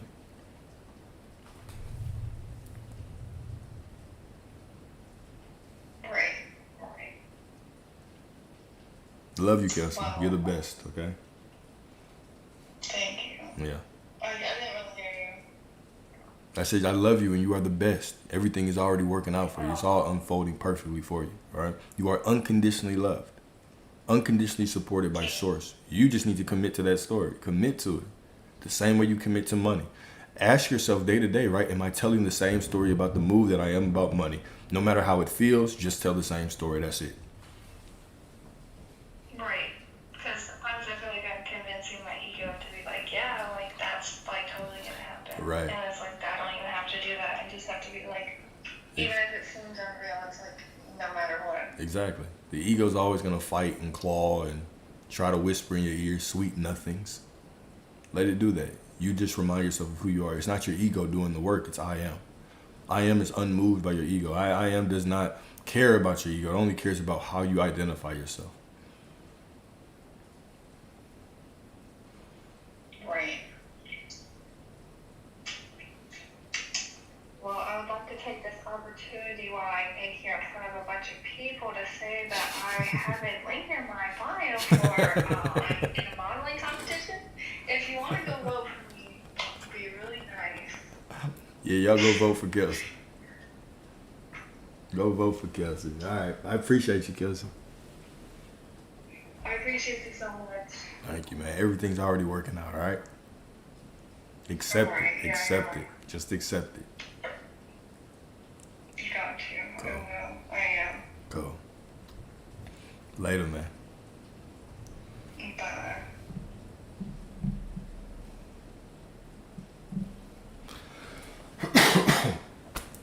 Whew, you know I love y'all, right? You know I love y'all from the bottom of my heart. Now, I'm gonna say this before my brother Lucas gets on. Y'all all pay attention because we're about to have about 3 or 4 or 5 or 6 gems dropped. All right, pay attention to this, brother. All right, what's good, Lucas? How you doing, brother? So much pressure right now. No, I'm doing great. How are you doing? Oh man, I'm always blessed. No complaints from me. No complaints. So I'm glad to hear that. Absolutely, bro. And it's so interesting, you know.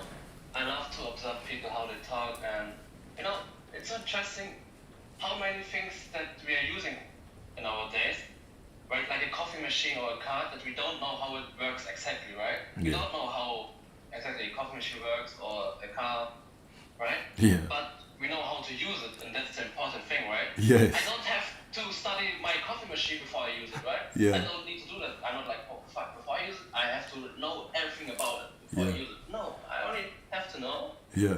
hey, I need to push this button and I get my coffee anyway, you know? Yeah. Yeah. So, of course, you know, Keep it's great preaching. and it's Keep interesting, preaching. I get it, right? Yeah. And sometimes it can help you to maybe surrender a little bit more or that you can jump. But I can only talk about my experience. At some point we know when to stop, right? Because our little ego maybe will never understand it fully, you know? And as I said, you don't have to. Exactly. Like a coffee machine or everything that you use, right? Your smartphone, whatever. Yeah. But yeah. So don't overthink it. That's the first point I want to make. Mhm. Beautiful. And also, you know, it's really everything is a story, right? But is it really our story? That's the question. There we go. There we I go. think that most of the time not. For example, if you talk to a close friend, right? Maybe you want to start a business, for example, right? And you tell your closest friend, hey, I want to start my business, and then your friend tells you, hey, but what about? Do you have enough money for it? Do you know the risks? Do you know this X, Y, Z, right? And so, is it your story in this example? No, it's your friend's story, right? Mm-hmm. Do you have to accept it as your story? No. Not at all. But here comes the point. That's your ego, right? Your ego, like a friend who tells you stories, right? Your old identity tells you, you know, nothing's happening. Okay, cool. The voice is here.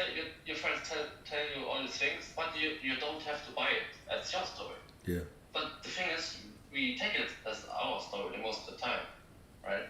Yeah. So it came in, and then now it's true for ourselves. But from this example with your close friend, from a freaky perspective, there's obvious, right? Or no, my friend tells me this, but I don't have to listen to him. So treat your little voice the same. It's not a problem that's there.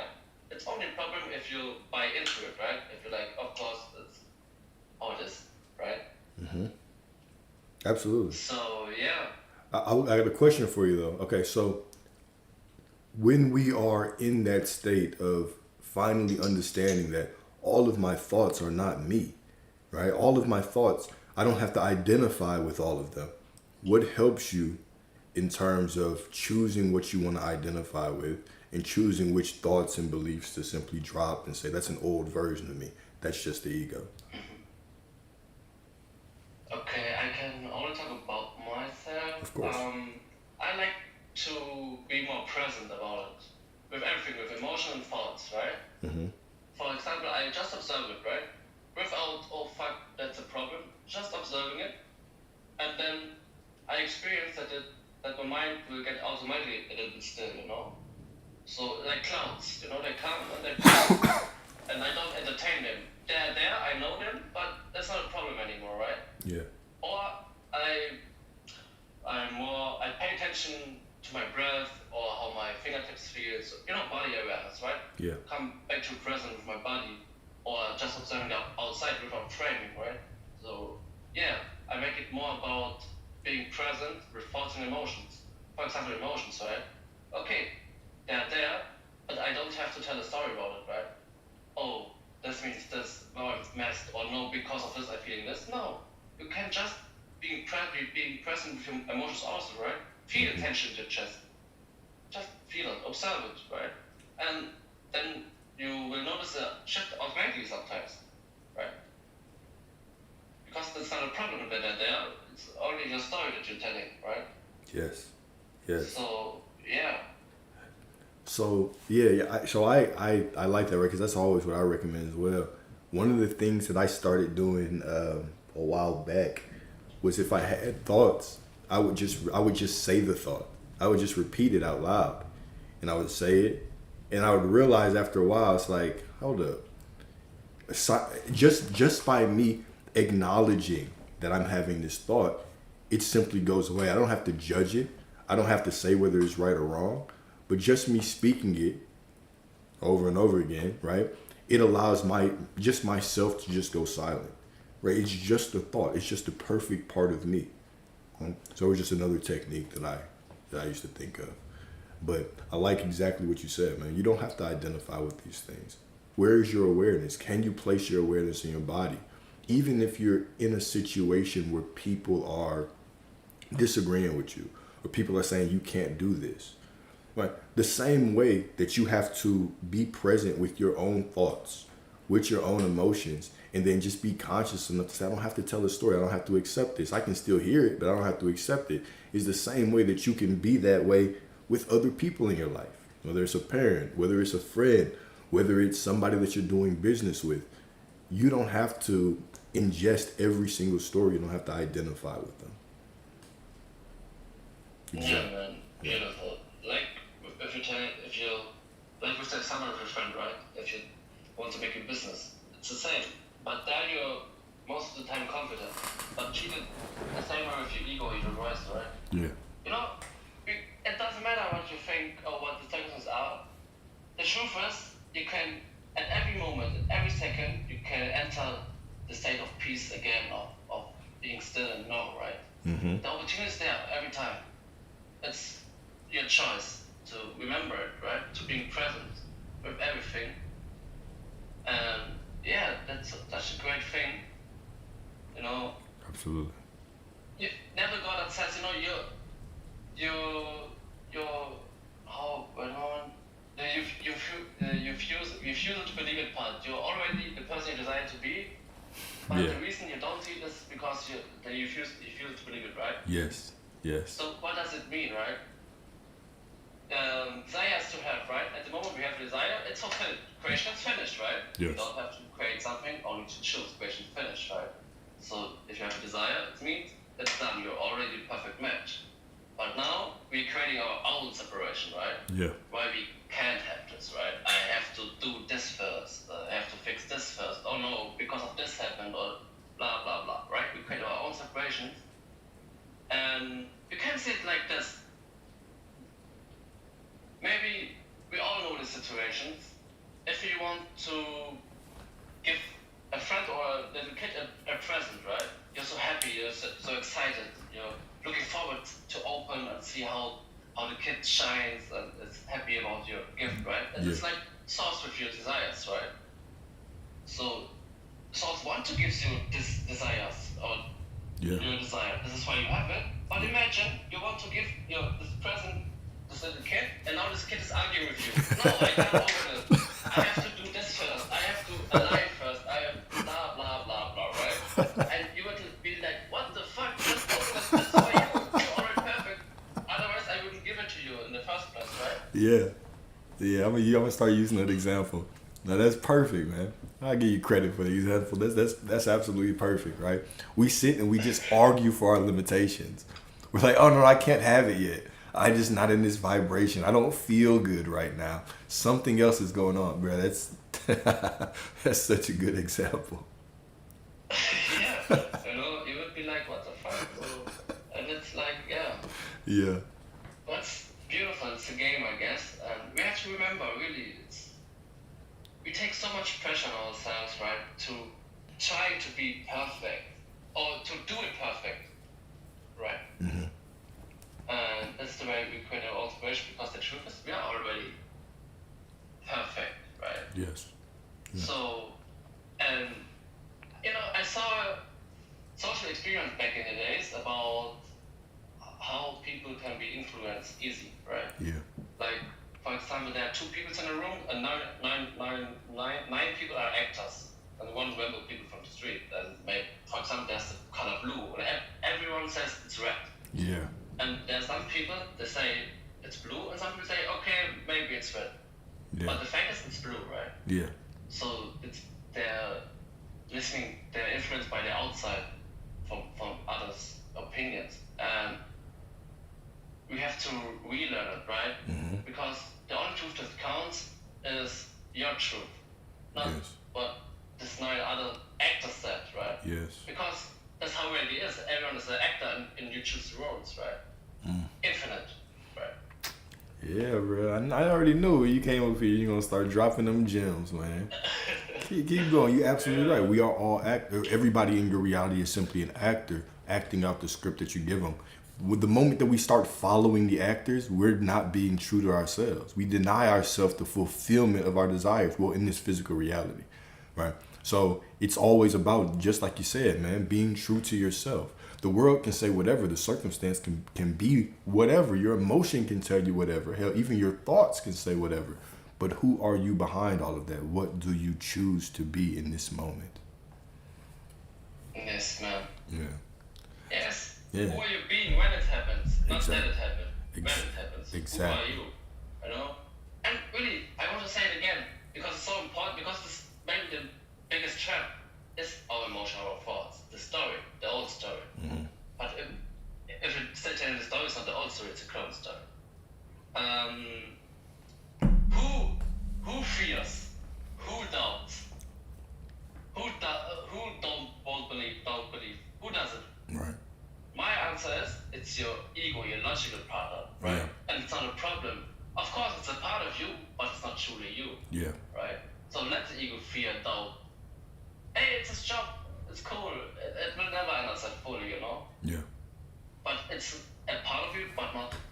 fooling you. Exactly. So, yeah.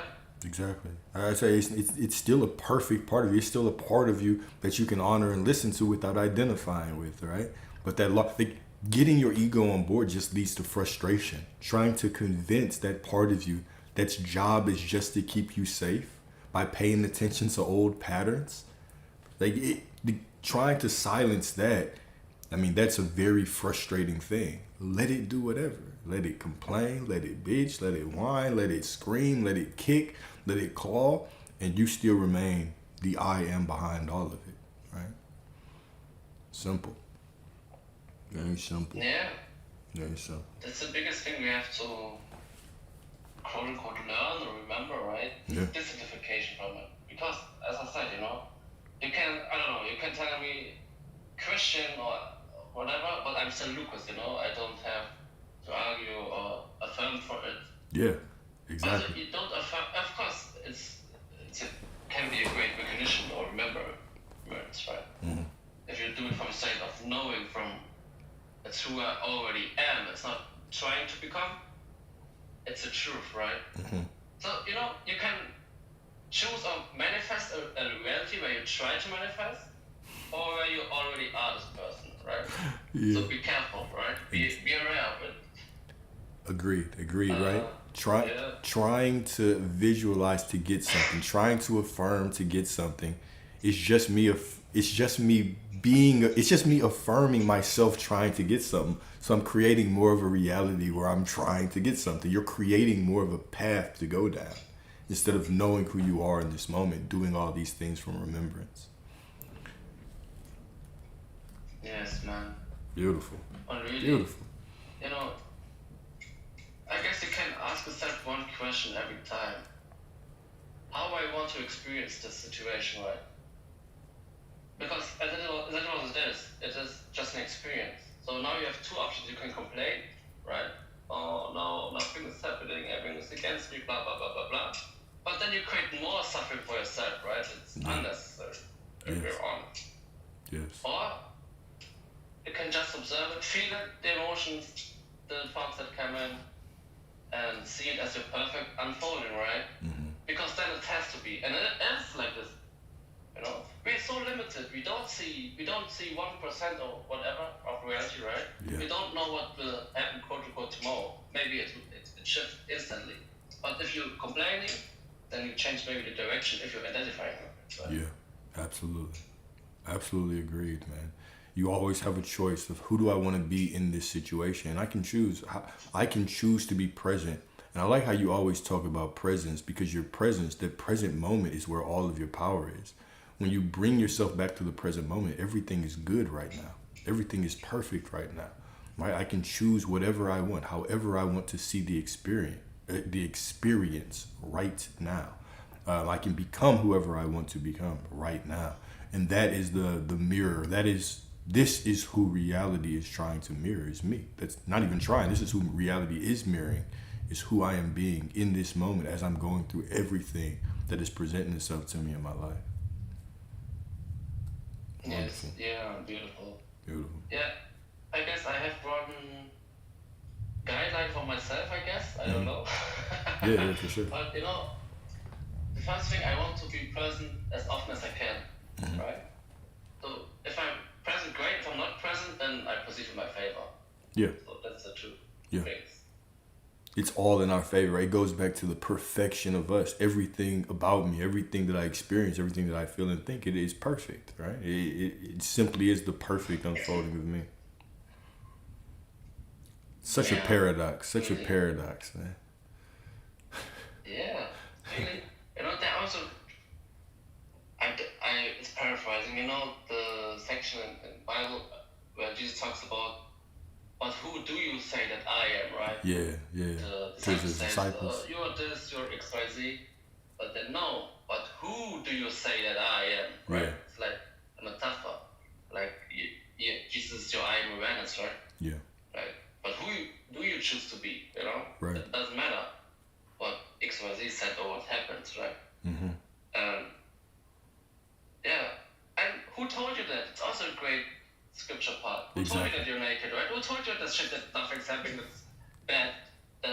So who taught you this shit? Yeah. You're the only person that Yeah, telling the stories. exactly. You're the Yeah. only person that tells the story. Who told you that? Exactly.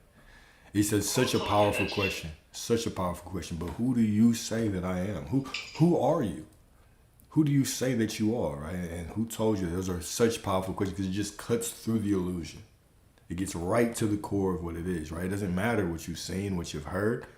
Who are you? Who do you say you are through whatever? Yeah, man. And I remember you did a beautiful TikTok about it, right?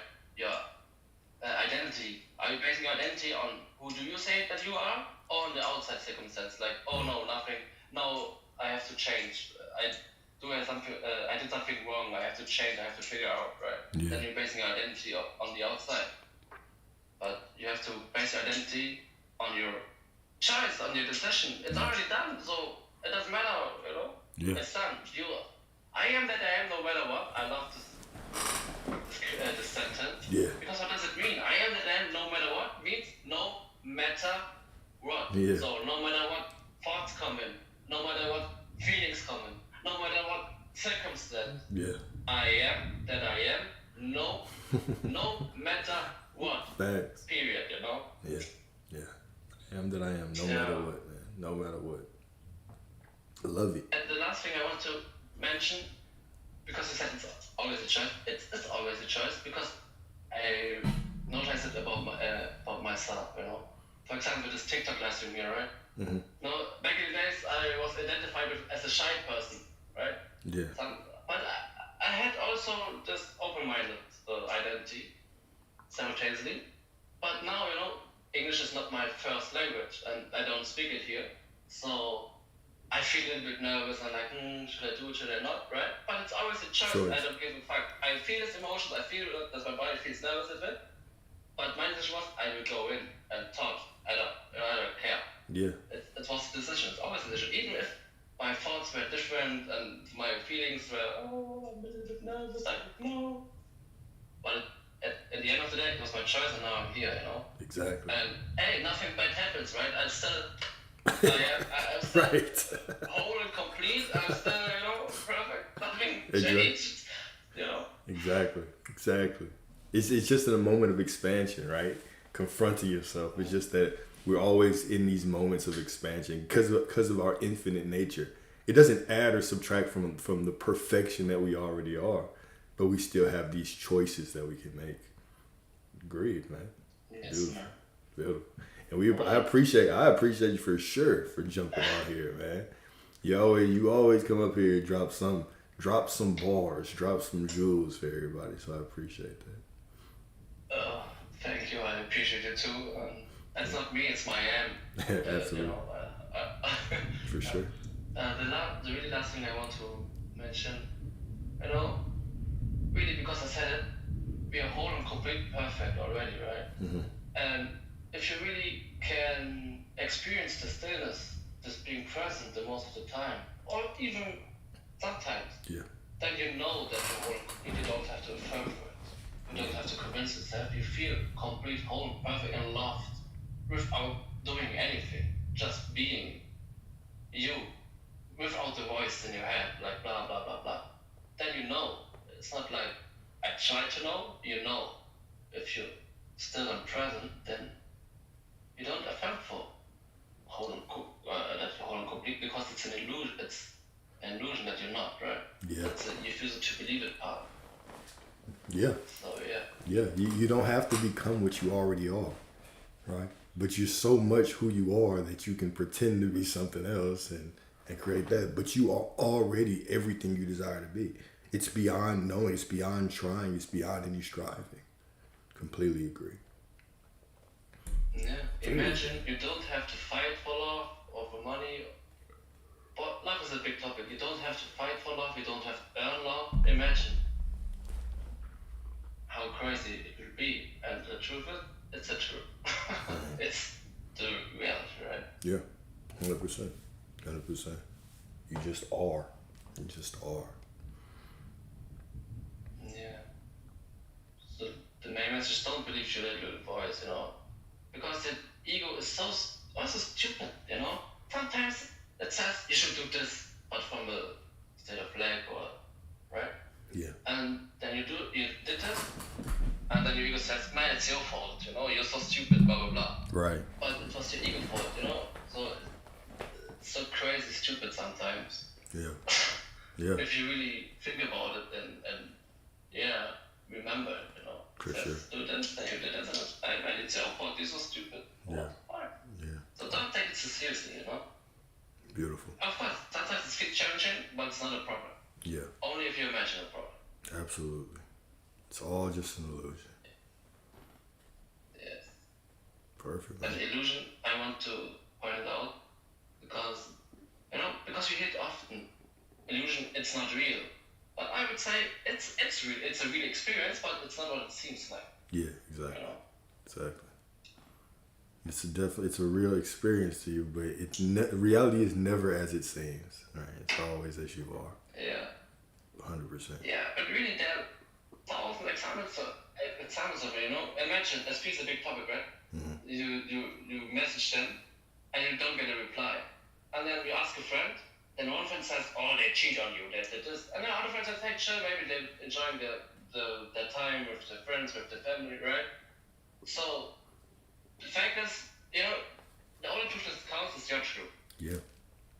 That's it. So, yeah. That is it. The only thing that's I guess. constant is your truth. Yeah. I am is the only constant. Yep. Yes, really. Be confident with yourself. Or stick to your decision. We are always faithful, but in which part of us? Exactly. Preferred version or unpreferred version. We're always faithful. We're never unfaithful. Exactly. Make Always. sure that we are faithful in our steps, in our decision. Wonderful. Absolutely agree. Absolutely agree. You got anything else to say? I'm finna run to the bathroom for a second. You gonna entertain everybody for a second? I don't know. I don't know. I'm not gonna hang you out there then. I just need about 2 minutes. 2 minutes? Yeah, 2 minutes. You got 2 minutes, man. What can I talk about? I don't know. Give me a topic. How about a question? Let's see. I thought I saw one that was pretty interesting. My brother Easter Sunday said, so how do you relax then? Dang, what were we talking about when you asked that question of how do we relax then? If you're still on, brother. Oh, there we go. Body awareness, being present. How do you stop trying when you see no proof? You want to answer that one? Yeah, I try. All right. I try. I I'll know be- approach, but I can try. Yeah, for sure. Just from your perspective. I'll be right back. Okay, how to decide when you see no proof? I know where the proof. Okay. The thing is, from my perspective, who's telling the story? It's okay. From my point of view, it's your ego, right? Like, oh, I see no proof. I need evidence because that's the logical part of you, right? Oh, it's not a problem that you have these thoughts, but you don't have to buy into it. You don't have to entertain it, right? You can just observe it. Try, from my experience, just to observe them, acknowledge them that they're there, and nothing more. And then they will come and go. And maybe you will feel some emotions and the stuff. But you can be all present with this, right? So that's my experience, Okay, cool. Your ego needs evidence of it. But you don't have to buy into it. Know that you are a great person. Let the thoughts come in and let them go. You don't have to entertain them, add more to them, Yeah, so that's my perspective. Who's telling this story? Who's telling the story? I love how the You first don't thing. have to buy into it. So, like as I said, again, your ego wants to be logical, right? Wants to need evidence and proof. That's not a problem. Let the facts come in. But you don't have to entertain and buy them. Just acknowledge them, be present, let them come and let them go. Let them come and let them go. 100%. I love how the first thing that I saw when I sat down was how long do I have to be delusional? You only have to be delusional right now. You only have to accept who you are right now. That's it. Just right now. Right now. Yeah, there's only now. It's only now. And great, I want to, it's really important thing, right? Again, be present with your thoughts, with your emotions, with the outside, everything. It's so important. And this is why, it's maybe a hard statement, but for me it's the truth. Maybe it's sometimes good that it takes quote unquote time. Yeah. Because imagine you do one message spell, right? One information Twitter, and they come back, right? But you still identified with this little voice and this ego and this blah blah and this fear. So now what? Do you enjoy your experience? Can you keep this experience? Exactly. So you don't want to be this person. Hey guys, I manifest my speed 10 times a day. Right. Exactly. And sometimes when I see this so many times, when we rely too much on these techniques without knowing who we are, some of the things that show up in our life can be kind of frail, man, because we don't truly understand that we are the identity where everything comes to and everything stays with us from the identity that we are. So sure, you might be able to get something, of course, things just come into your life, but are you the identity that can actually keep that, right? And then what happens when you have a problem with your SP? Right, when they're trying to have a conversation with you, are you just going to sit there and start affirming in the middle of the conversation? Or can you be present with them? Can you be present with them and then allow the conversation to flow and choose how you want to experience them in that moment, knowing it's still unfolding perfectly? Who are you being if you're just sitting there and trying to affirm who you are the whole day? Yeah, you don't have to run from your thoughts and emotions, or you don't have to fight it. Mm-hmm. Right? Just be present with them, Yeah. Just a little bit. Attaching or creating a story or then overthinking about it, right? Mm-hmm. It's, the principle is easy, right? But sometimes it can be challenging. But it's absolutely great. Yeah. Because you're evolving, you learn how to keep it, because it's an important thing, right? Yeah. It's a lifestyle. It's a lifestyle. It's your whole 3D life. You have to remember how it works and to live your desired version for yourself, right? The outside things are only a symbol of who you be, right? Yeah. 100%. 100%. That's it. 100%. So yeah. Appreciate you holding it down, brother. Appreciate you holding down the fort, man. Appreciate it. So no, but I truly appreciate your insight. Appreciate your perspective, man. Thank you. I appreciate too. I love your work, man.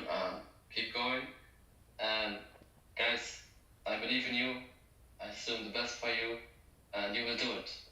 My brother. Okay? My brother. Appreciate you, bro. You have a beautiful, beautiful day, man. Thank you. You too, man. Thank you, brother.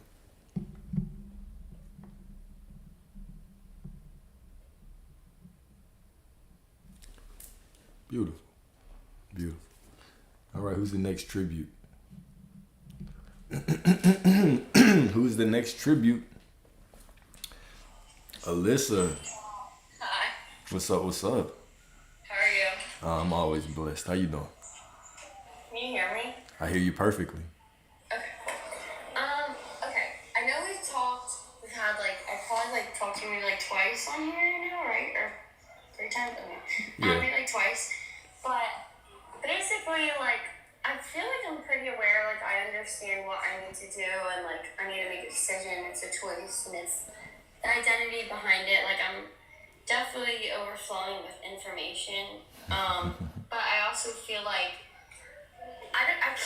can't fight my emotions. So I'll literally be waking up out of my sleep and I'm crying. I'm why am I crying? And then I'm kind of just battling that, because it's I want to be crying if I know I'm whole, complete, and source. But then I catch myself crying all the time, and then I'm fighting reality, and I'm I want this, why isn't it this way yet? And it's I don't know,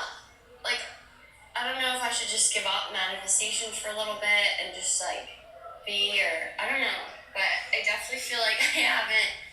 I don't know. It's really tiring, like trying to just like have faith and not, knowing what's happening in the background. That's the point.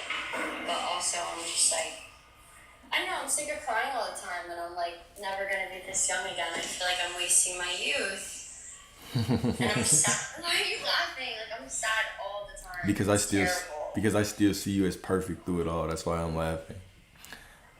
But go ahead. But that's from your point of view. From my point of view, I like pick myself apart. Like 1 second I feel like I'm whole, and then next I'm like, oh, I want this. I'm not happy with this. Like, And then like there's so much standards in society of like how we're supposed to look. Stop. Like, We're not. beauty Stop. standards and Listen to me. Stop. We're not gonna. Don't keep going down that path of limitation, okay? Who says your emotions? Who says anything is wrong with your emotions? Me. Exactly. Right? Why are you telling that story? I don't know.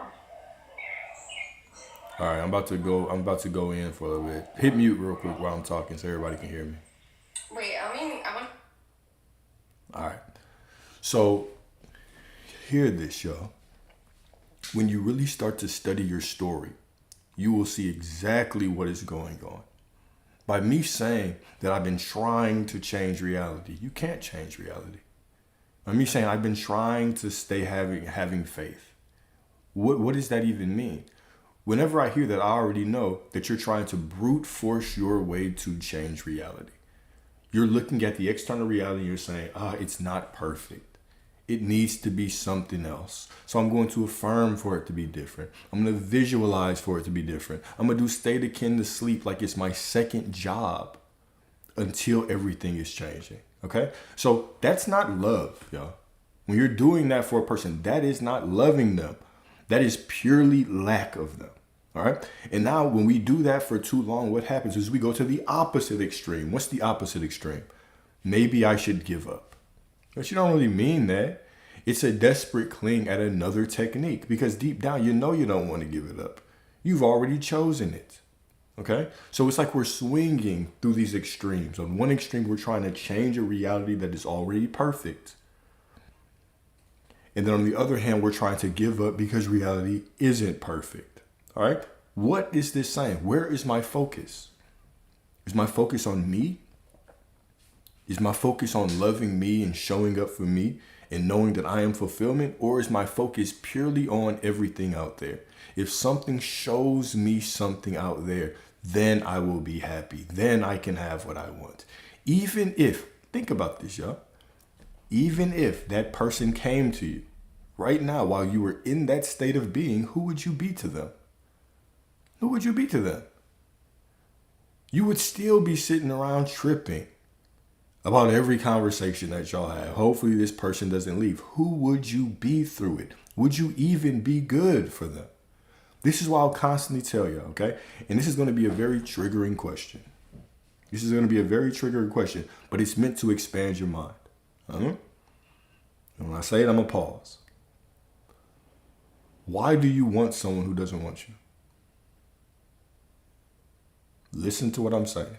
Why do you want someone who doesn't want you? Now, that question, how did you feel when I said it? How does that feel to hear? Does it feel triggering? Do you get defensive? Or do you understand what I'm saying? Okay? Because what I'm saying is this. The version of them that makes you anxious, the version of them, right, that makes you nervous and fearful and all these things, that version of them is not who you are getting. Hear me when I say this. Hear me when I say this. There are infinite versions of them. Just like there are infinite versions of the person that treats you like shit, there's infinite versions of the one that treats you like a goddess, that treats you like the god that you are. Why are you choosing the one that treats you like shit? Let that one go. Let it go. Let it go. Who are you now, right now? What version of them do you want? You are with that version of them right now. This other version of them, why are you mourning someone you don't even want? Choose who you want and do it from that fulfillment. All right. Now, next part. Of course, guys, if you're sitting around affirming all day, of course you are going to be tired. You're not supposed to be sitting around all day affirming and doing state akin to sleep and doing visualizations and questioning, am I doing it right? There's no power in any of that. The only power is in your decision that right now I am the person that I desire to be. Okay? I am the person that I desire to be. How did you choose? How did you choose to write that message? You just chose you were going to do it. How do you choose to speak? How do you choose to think? How do you choose to walk over to your kitchen and open the refrigerator? You simply make a choice. You chose. I feel like it was easier to do this last time because I did manifest him back before, but I also feel like it definitely feel like it shouldn't be this hard. Like I feel like I know like I guess I'm making it hard, but I also feel like it shouldn't be hard. Like I've seen him where I'm like, oh, like he'll come back and be begging for me, and then I would have like instant proof of that in like 2 days. He's calling me like 15 times, like, so it was kind of easy to have more faith and be like, oh, of course he wants me back. So wait, I'll tell a little story real quick because this will give some of you guys faith. This is like back when I lost my SP. We were not together, and he kept trying to pick up his stuff. Like we were broken up. He wanted to get his stuff, but he was texting me. So I used that in my mind as, oh, he wants me still. Like he's just making an excuse to be back with me. And it worked. And I just delusionally told myself that. And then he literally, like, I was right. But then this time I wasn't able to do that quickly because I didn't have anything to kind of work with. Like I kind of had like a little something. Like I get calls, I get texts. So I just had a little more to like work with. And then like, I just don't want to like, I don't know. I don't want to like waste my time anymore. So I don't know if I should just like totally drop that. I don't want to. And it's like you said, I know people will be like, oh, I'm just going to let go because I hope this works. Because like that works too sometimes because it's law of detachment and you let go of the resistance. See, you know, and you don't need them. Alyssa, you know way too much information right now.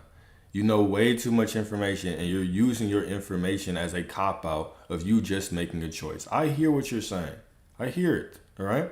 But even that past situation, I wouldn't even call that a solid manifestation. It was, but I wouldn't even call that solid in you because even now you're going back, oh, I had instant proof in 2 days. Well, that means would you have stuck with that story if it took 2 weeks or a month or a year? This is where it gets deep, right?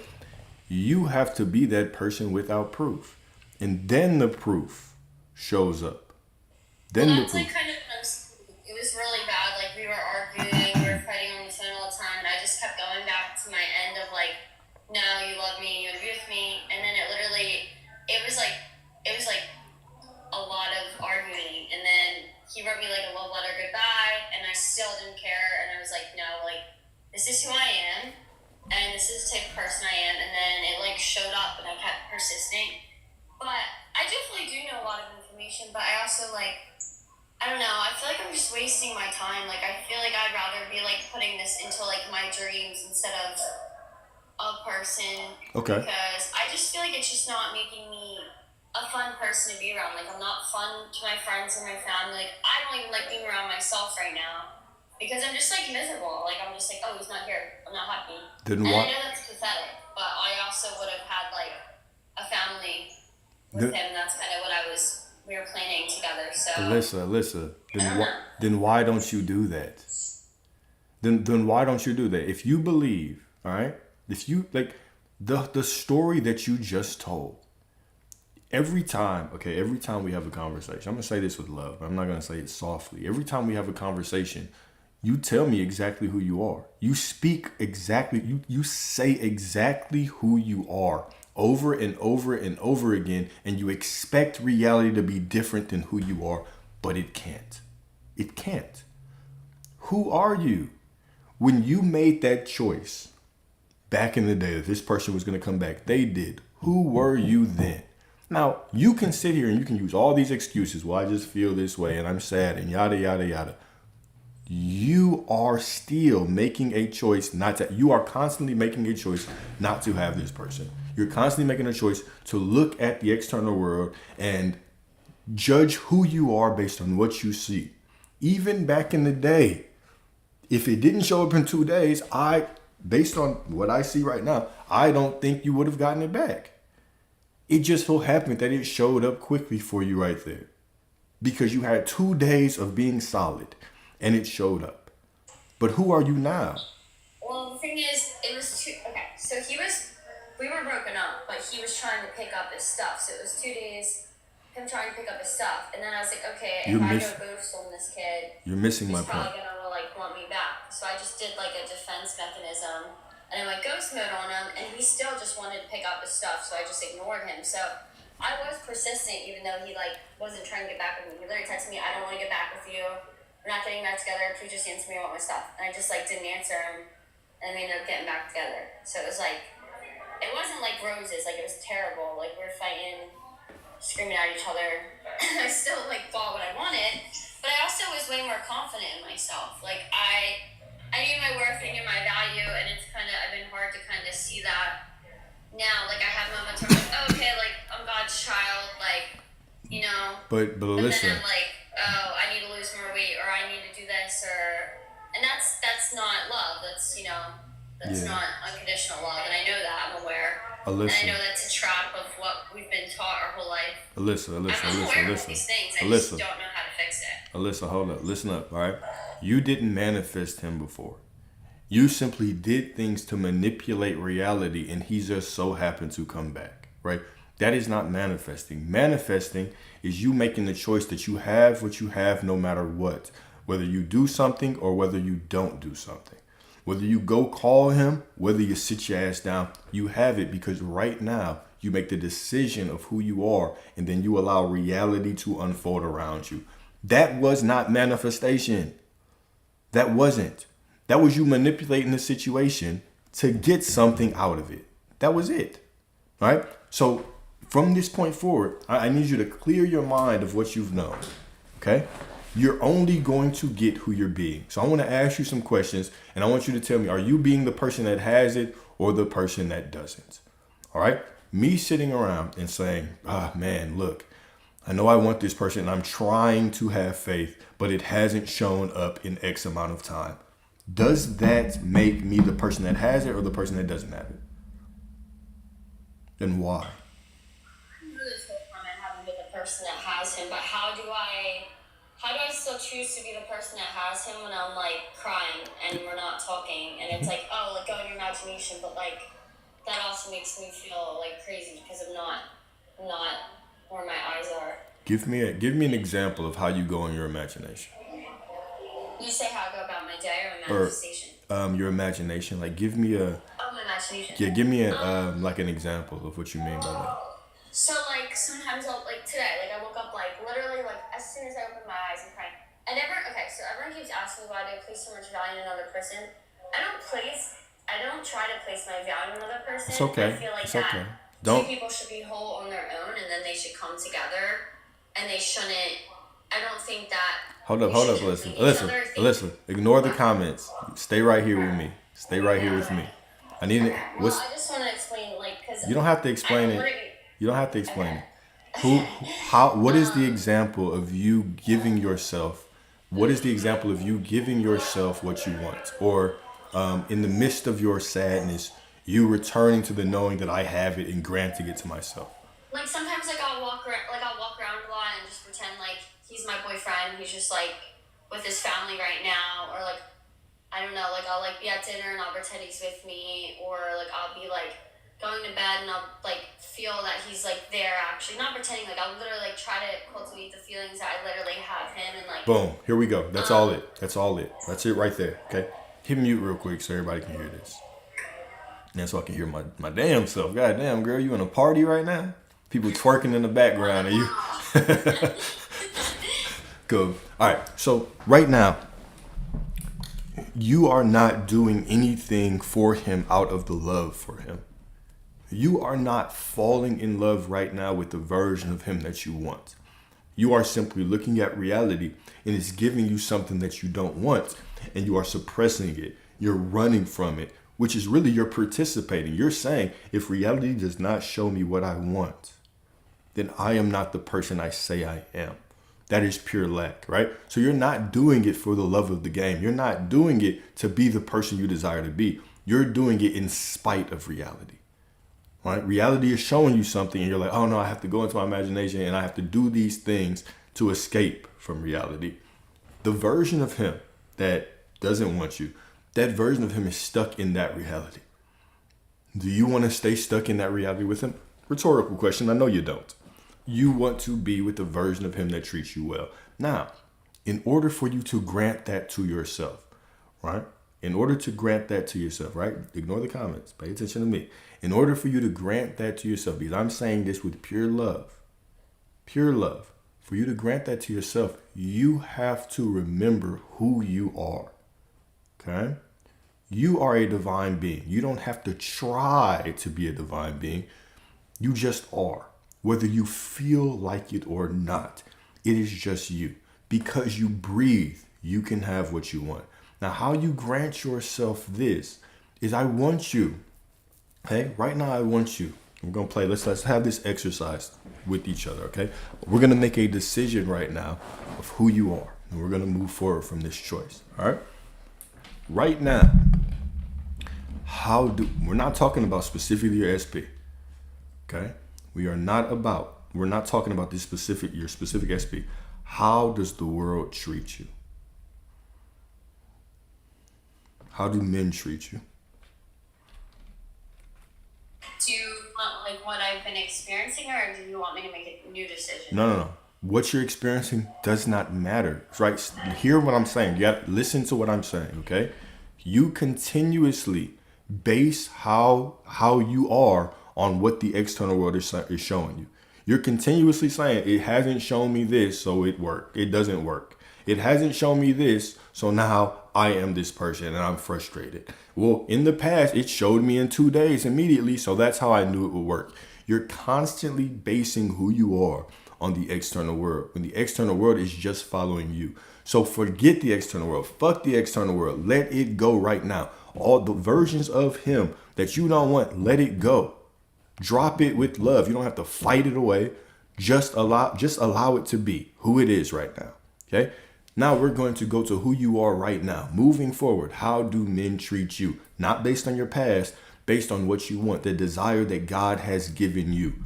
How is that? How does that play out in your reality?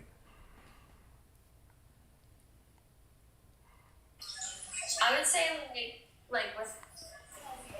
would want them to treat me with like love and respect, and someone said like a princess in the comments, and that's like I thought of that before too. Just like how you would treat someone that you really care about. Okay, cool. So you want to be treated the same. You simply want to be treated like people care about you. That's it.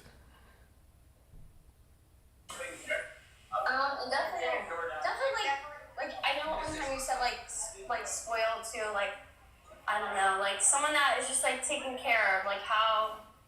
All right, cool. If anyone has siblings, like how you want them to be taken care of by like the opposite sex, like you know what I mean? Perfect. I know. Their partners, like how you would just like the love that you would want for people close to you. That's how I want to be treated. Perfect. Let's cut through the bullshit. Let's make it very, very quick and simple. You want to be treated like the goddess that you are. That's it. Okay? So you want to be treated like the goddess that you are. Now, right now, okay? Right now, if that's what you want, okay? This is a desire that Source has given you, okay? Now, let's re-look at your past from a different lens. Every single thing that you have experienced, you've been looking at it the wrong way. These things haven't been punishing you. They haven't been delaying you.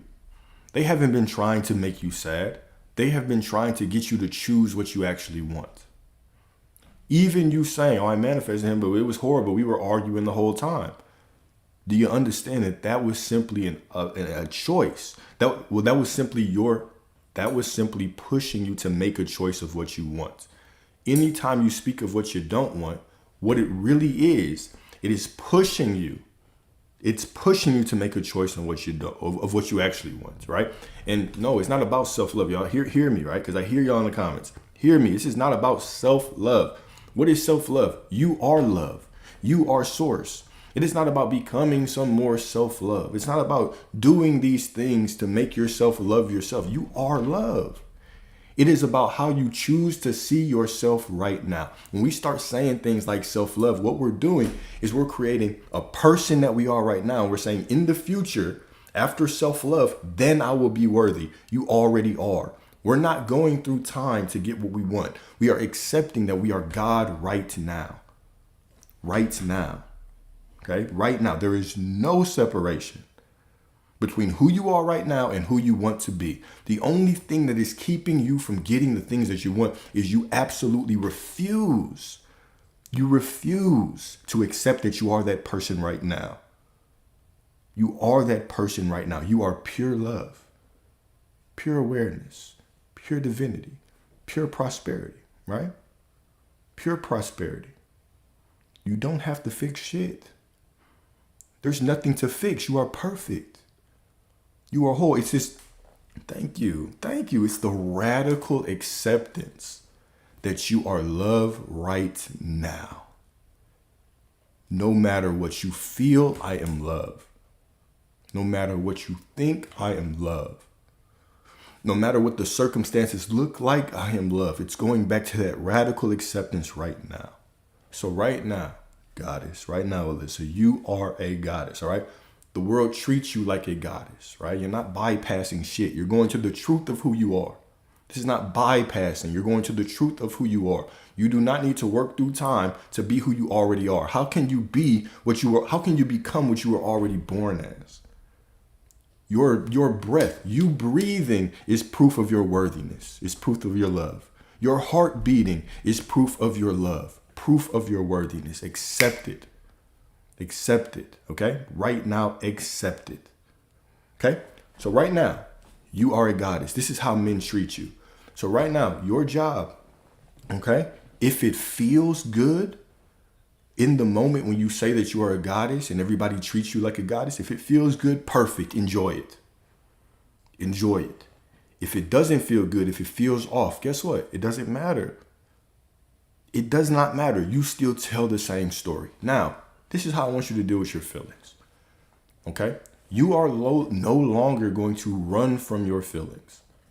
When you feel anxiety, when you feel sadness, you are not going to run from those things. You're not going to sit there and just because you feel sad, you're going to cope by suppressing the sadness and trying to imagine the things that you want, as if your sadness is some kind of disease. Your sadness is a perfect part of you. Your happiness, a perfect part of you. Racing thoughts, perfect part of you. The same way that if a child ran up to you crying in the middle of a night, you would not tell them to get the hell out of my room and come back when you're happy. I'm going back to sleep. This is what you're doing every time you feel sadness and you say, oh no, I can't feel sad. Let me affirm something else through it. You're not even showing up for yourself. You don't have to run from yourself in the sake or just because you think that it's going to lead you to some manifestation. You don't have to run from yourself. Everything is perfect. So right now, Alyssa, you are a goddess. You are treated like a goddess. Point blank, period. And as you come back into the present moment and you realize that and remember that and walk through life, everything will unfold to show you it. How long does it take? Don't think about that. It must change when you stop looking for validation out there and you just know that you are it, no matter how you feel, no matter how you think, no matter what you're wearing, no matter what you do, no matter what you eat, no matter what you don't eat, no matter if you wake up sad, you simply are a goddess. Point blank, period. Okay? Point blank, period. It's beyond trying. It is just the acceptance of it. All right. Now, when we go to that second part, okay, about your emotions, you no longer will suppress your emotions and suppress your thoughts. When your thoughts are racing on the thing that you don't want, your job is not to wrestle your ego on board.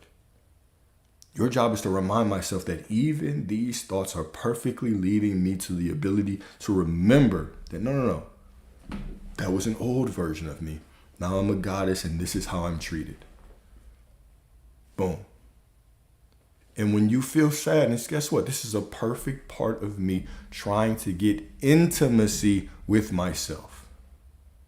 And then you're going to show up for yourself. And guess what happens when you start showing? Guess what happens when you start being present with yourself through your emotions? The same way, okay, that people weren't present with you in your reality because reality is a mirror and they were coming in and they were ghosting.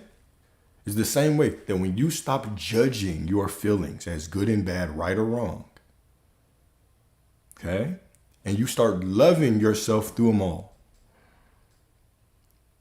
you stop telling the story of, oh, I woke up sad, so that means something's wrong and it's so difficult and now I have to tell this story and I'm trying to have faith through my sadness.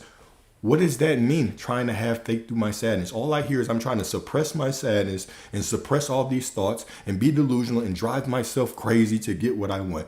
You were not born to do that. That is the exact reason you don't have what you want. One time of saying it is enough. I am a goddess, this is how I'm treated.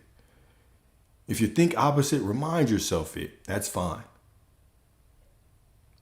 But in those moments of sadness, you're not suppressing. You're not trying to push yourself away.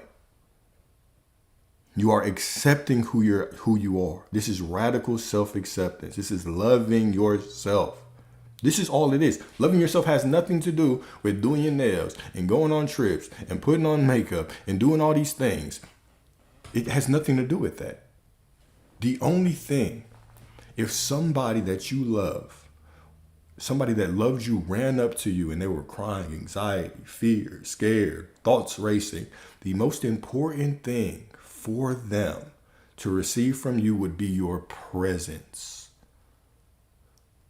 Your presence. Your absolute presence. Be present with yourself.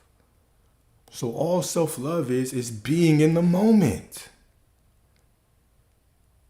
So when you drop your need to suppress your emotions, suppress your feelings, yeah, sure. If that makes you feel better, yes. What I was saying about self-love isn't true. Self-love, if right now you can come into this present moment and accept that this present moment is perfect with your fears, with your thoughts, with your anxiety, with all of those things. If you accept right now that it is perfect, this present moment is perfect, that is self-love. And from this moment, you are a goddess. You got those? So, can I ask you a question that has to correlate to that? Absolutely. If like, sorry, that music sounded loud. Go ahead. I've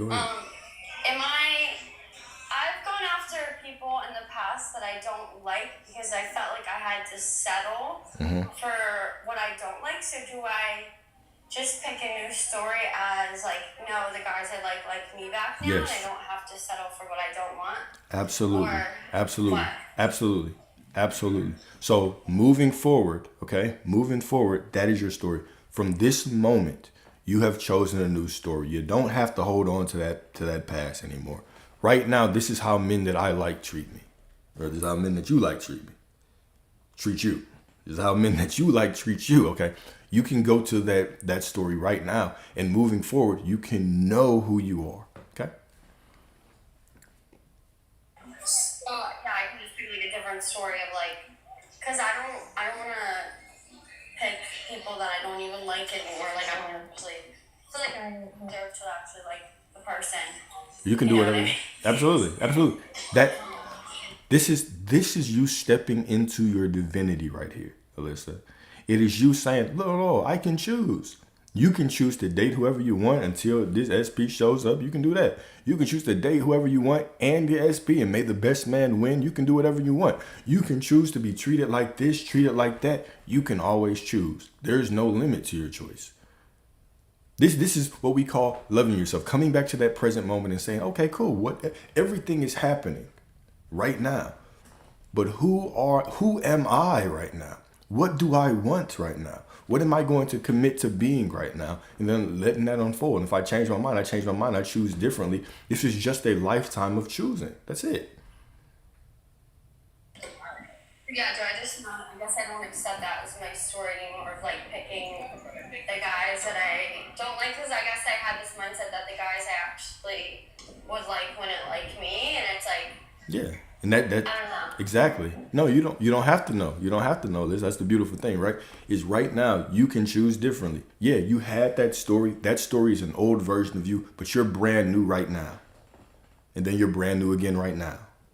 Then you're brand new again right now. You're brand new in every moment. So you constantly get to redo who you are. Constantly. Right? That old story, you don't have to tell it anymore. That's an old version of it. That's an old movie. You can go to the ending of a new movie right now and accept that's who you are and allow it to unfold.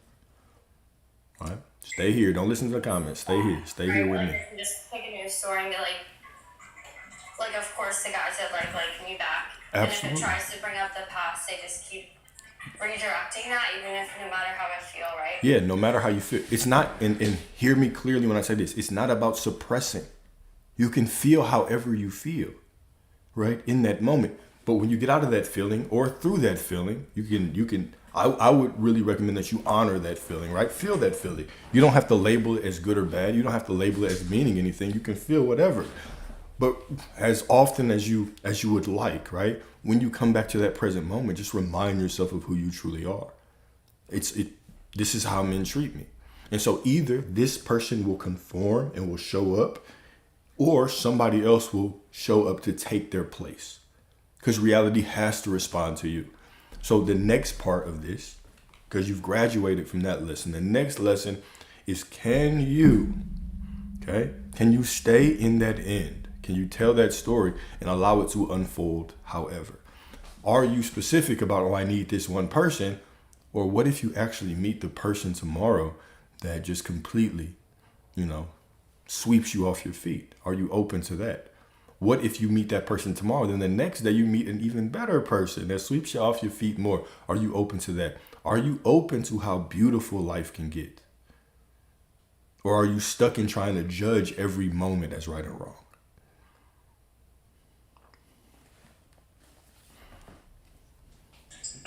Definitely I need to be like more optimistic for sure with that.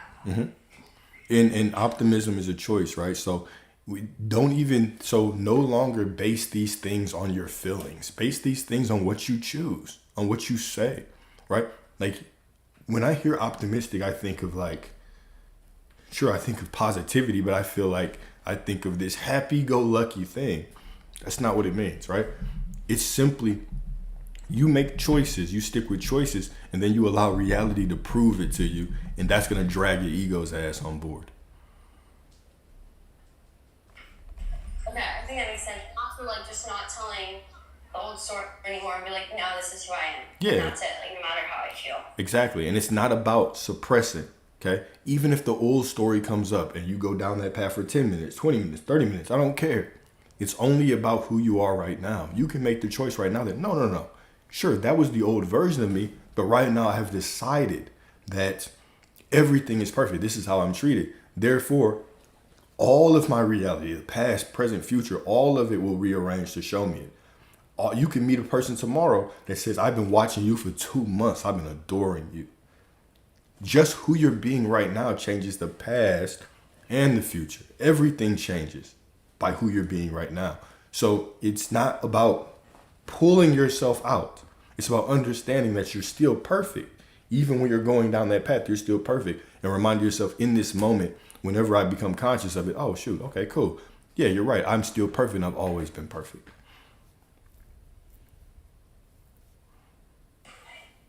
But it's like my brain tries to tell me like the old story of like, oh, like That's fine. they won't like you back because the guy you like likes you. I just no matter what, because it's gonna fight me sometimes. So I just have to kind of That's fine. like that's not the way things are. That's fine. If it fights you, that's your ego's job, right? Your ego will always do this, right? But the more that you bring yourself back to that story and the more reality starts showing you it because you stay committed to that story, the less you'll care, right? The ego still talks to me all the time, right? I still pull myself to make sure that I'm seeing all of y'all in a perfect way. Even though sometimes some of y'all can say some things that'll make me say, whoa, hold up, girl, slow down, right? But it's always there. But who are you being through it? Can you bring yourself out of it, right? Not suppress it, right? Even when you get to the end of it, can you remind yourself of who you are throughout the drama? The ego is a perfect part of you. It's just trying to keep you safe. And it did a good job because you're still here, right? So it's been doing its job. That was its only job, though. So now you can still choose no matter what your ego is doing. And you can let it say whatever. Let it fight. Let it kick. Let it scream. It has no power. You simply have to say the word. Okay, that's just my ego, but I choose this. The same way that if you watch the movie, you would say, it's not going to happen in my life. It's just a movie. I still choose this.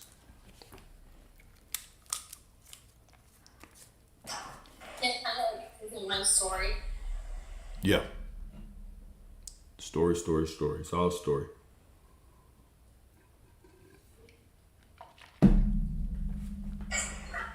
Do you think it will be like forever that like ego fighting battle of like, no, I'm this person, and then your ego's like, no, you're not? Like, Yes. Does that ever go away, you think?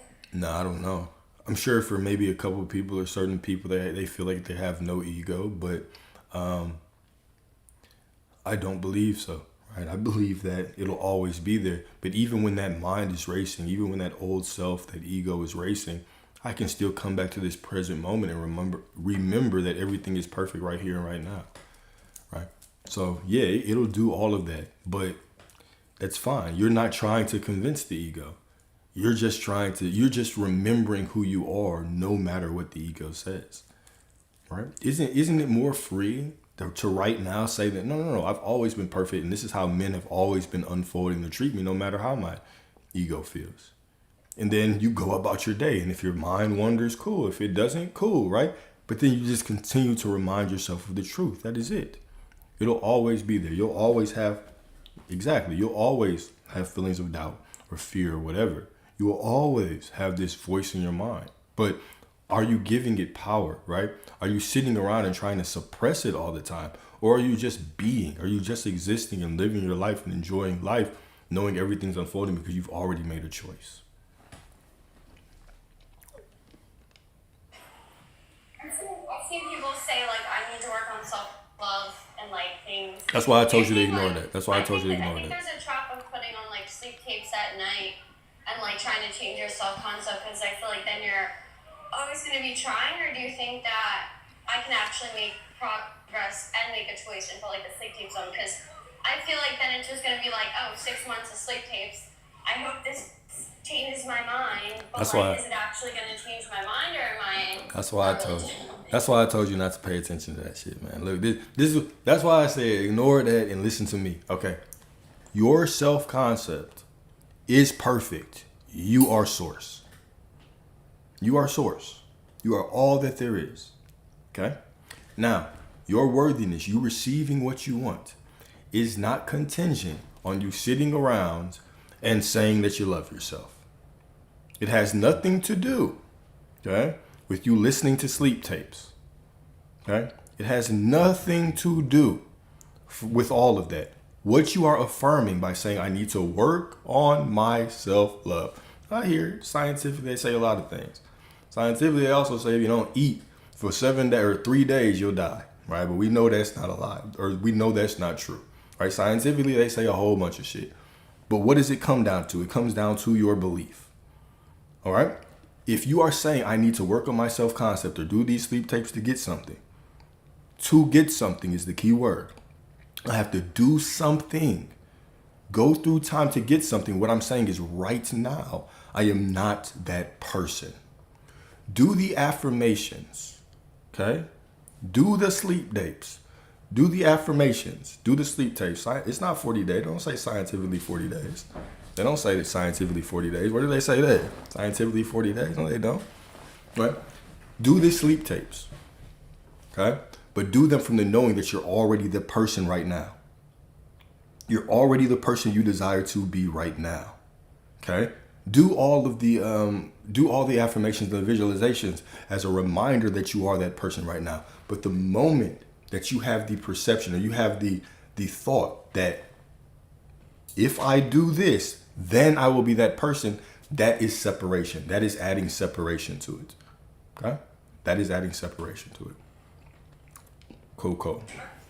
There's some people in the comments can agree with this. What would you recommend on like limitations as to like something silly where I know that's not really, it's not like, I feel like it's not my thought of something that I would purposely give myself, like, oh, you need to lose more weight to like have the guy you like or whatever. It's like, you wouldn't say that to someone you love. Like I wouldn't even say that to a guy I like. I would be like, yeah, you need bigger biceps to talk to me. Like I would never do that. But it's like to ourselves, like, oh yeah, like our body, like they won't like me like this, or I need to be more like this or that, you know? That's just a story that you're telling, man. All of that is a quote unquote limiting belief. Anything that assumes that right now you're not that person, you have to go through time to become that person, that is the belief. How do you confront that belief? By reminding yourself it's a story. No, I'm perfect right now. I'm whole and perfect in love right now. No matter what. No matter what means no matter how I feel, no matter what I'm thinking, no matter what I see, no matter all of that. It's right now. I am that I am no matter what. I hear you, but all of your questions are saying the same thing now. They're just pointing towards separation. You can answer these questions yourself. Does it imply that right now you're not the person you need to be? Well, if it's a yes, then no. Remind yourself of the truth. You are already that person. So any question that you have that pretends to be some kind of confusion, that pretends to imply you're not that person, that is a limiting belief. That is where your work is. You're going to constantly come up with these questions. Are you going to be able to answer them? You already have the tools to answer them. Does it imply that I'm not that person? Well, yes, because I would have to go through time. Well, then eliminate it. So is it good I'm aware that like if my brain's like, oh, like if you lose, because like, okay, so I have my SP blocked right now, right?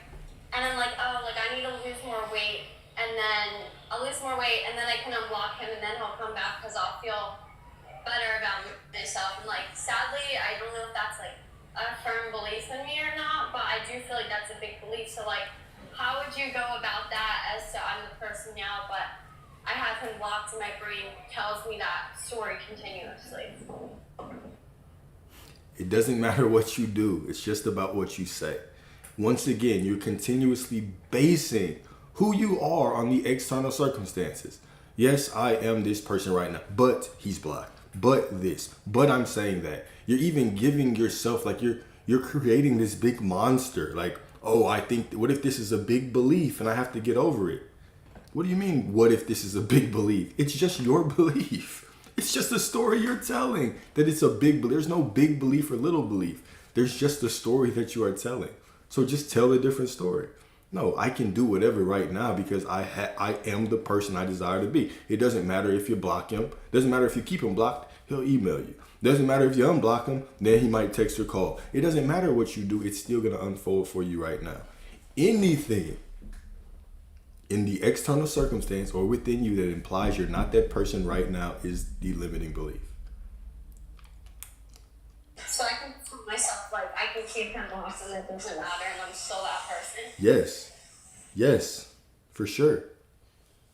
Same thing, like the weight, I guess. So, like, I can be like, oh, yeah, like, I'm still that person now, even if I want to still lose weight and even if he's blocked. Like, yes. Because my brain's like, oh, I'll come back after that. And it's like, that keeps me in separation. But I'm catching it. Yeah. But I don't want to, just annoying. It's only annoying because you keep going back to that story. You keep doubling down. You're playing tug of war with your beliefs. Which one do you want to believe? Okay. Well, if your mind goes to the other one, once you become conscious, just remind yourself, oh, shit, my bad. It's already mine right now. And then keep moving forward and do whatever. That's it. That was playing tug of war. So I just have to, it's mine no matter what. If he's blocked, if I lose weight, if I don't lose weight. But then what about me waiting for him to come back? So like, oh, like I said, I keep telling that story, like, always wait, unblock him, I'll come back. And it's like, I don't want to have to go through all that to have what I want. Alyssa, do you hear yourself? Are you Laughing. Are you listening to yourself? It's always a but with you. Like I say, it's only one kind of but I like, all right? And it's not these buts at the end of y'all's affirmations. All these buts, right? Well, but what? Why don't you answer that question for me? What do you think? I would say I have him now, but my brain is still gonna fight me on the like, oh, but he'll come back. What did we He'll just... come back when this. And What- it's like, I don't want to be waiting for it if I'm her now. It makes zero sense. But in the physical, I know I'm like, oh, I don't have it yet, but then I'm like, I do. So I definitely guess I go back and forth between states. Okay, that's a story, right? But I go back and forth between states. No, you don't.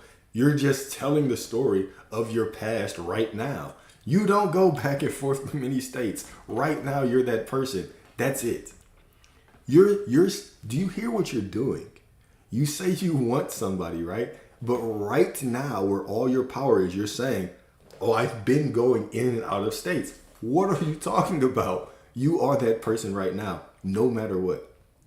No matter what you say, no matter what you think, no matter what you believe, no matter what you think is a quote unquote big belief or not.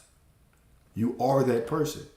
You don't have to overcome anything. Just accept it right now. Everything. Hear me when I say this, okay? Everything. Capital E. Everything. Capital E, capital everything. That implies you're not the person right now is an illusion. There's no big belief and little belief. There's just a story that you're telling. So, how do I not wait for him to come back if I have him now? Say what? You don't have to wait for him? Don't get why everyone's laughing, like, I need to be the person, but my ego is like, oh, he still has to come back. But you Fuck have him, but your ego, I'm waiting man. for reality to unfold. You know what I mean? No. You're not waiting for reality to unfold. Reality is waiting for you to make a choice. Your ego doesn't have any power. The only power it has is when you sit here and say, but my ego, but my ego, but my ego. It's like a New Orleans bounce song. But my ego, but my... You simply are making that story. Just decide that you are that person right now. That's it. No matter what your ego says. No matter what your emotions say. No matter what. Just decide. Okay?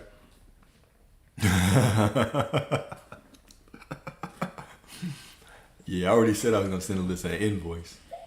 Well, if I script, I have to do it as to not get or try to have him come back as to remind me that I already have him. Yes. Remind you that you already It's have like, it. it's like a paradox. It is a paradox. It is a paradox. You're right. You get more comfortable in it the more you do it. Alright, thank you. Thank you, Alyssa. Thank you. You're a goddess, right? Thank you. Thank you.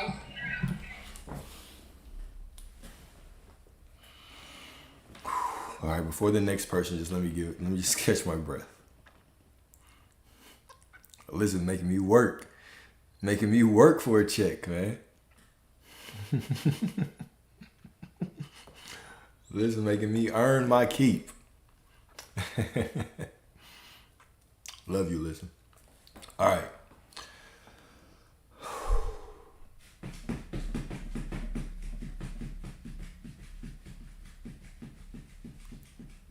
You know what I really like about these conversations?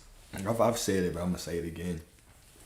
Is I can sit and I can say things all day, right? But getting those, getting these examples. And I hope when y'all jump on here, I hope y'all go back to YouTube and you actually listen to yourself. Because all the answers are in your story, right? I hope you actually go back and listen to yourself, because this is the reason why even when I have consults with clients, I record every well, first of all, I record them for my own safety, but then I send y'all all the recording so y'all can continue to go back and you can hear your story.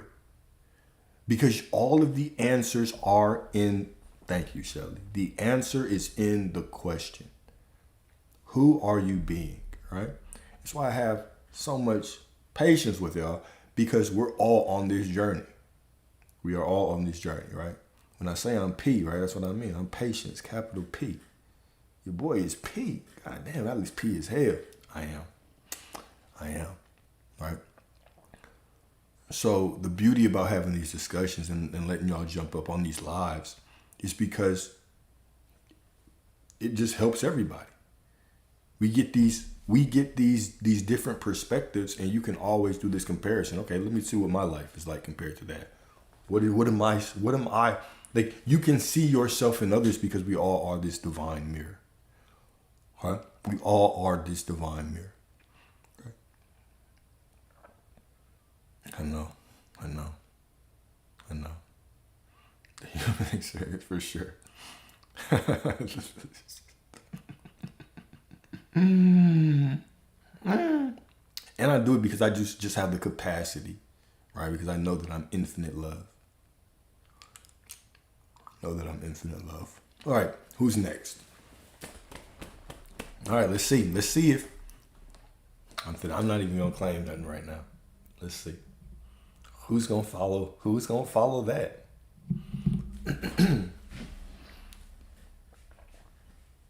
Hello. Hey, can you hear me? What's up? How you doing? Uh-oh. Something breaking up. Good. Okay. So, can you hear me? Hear you perfectly now. It was breaking up before, but you good now. Let me see. Because now I can't hear you. Okay, there you go. Okay. Cool. Okay, so I just wanted to give a very brief little testimony because you came to my mind during a particular situation yesterday. Mm-hmm. So I am, right? Yes. I am a fit person. Mm-hmm. So I started going to the gym. Well, I started working out. And I recently made the decision to graduate to going to the gym, because again, I'm fit. I like to exercise. Yeah. And this is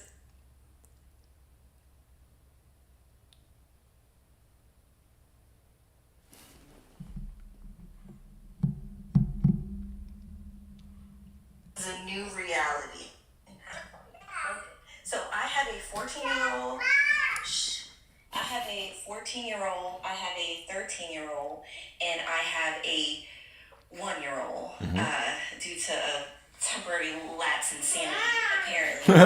And Yeah. so I am in my house, and I was feeling super overstimulated. I was feeling really overstimulated, and I was a little stressed out because I thought that I would not have a chance to go to the gym. And I haven't been able to get to the gym for the past couple of days, and partly because of the baby. Mm-hmm. So I'm in my house, and I'm kind of spiraling, and I'm overstimulated, and I allowed myself to lean into the feet.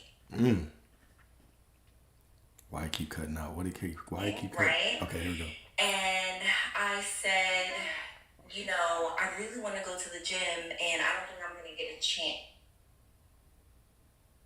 Hold up. Keep cutting out. And to my mind, and I started saying to myself, when you came to my mind, I started saying to myself, I have every single thing that I need to live in my reality. Yeah. I have everything that I need to affirm who I am.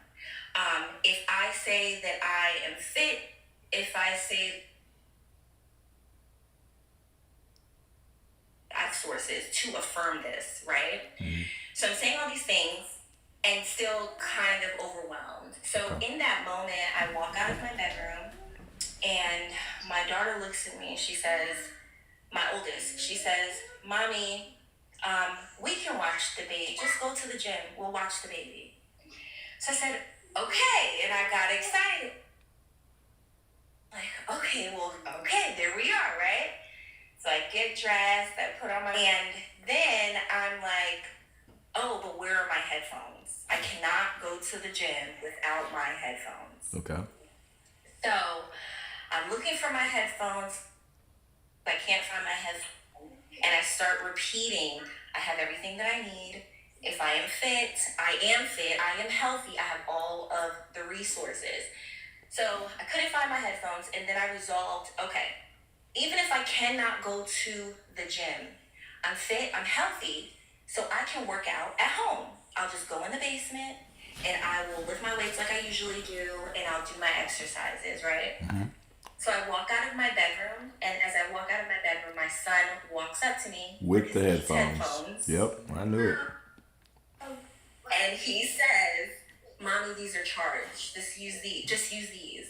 And I immediately broke down, and now I'm bawling because I'm just like, thank God, like, yes, baby. And it just affirmed just everything that I was saying, and it was such I don't even know, like an eye-opening moment for me. And then my kids come in and they're like hugging me, and they're like, "It's okay." Yeah. It's okay. And they're, trying to comfort me. And I just thank them, and I was just so grateful for that. But it was just a reminder for me that, I have to continue to live in the moment regardless of what the external, immediate external looks like around me. It does not mean that I am not who I am, I know. And so I was able to go to the gym, and I was able to work out, and because again, I'm a fitness girl apparently, and I'm healthy, and I work out, and I'm strong. And the same thing happened when I went to the gym.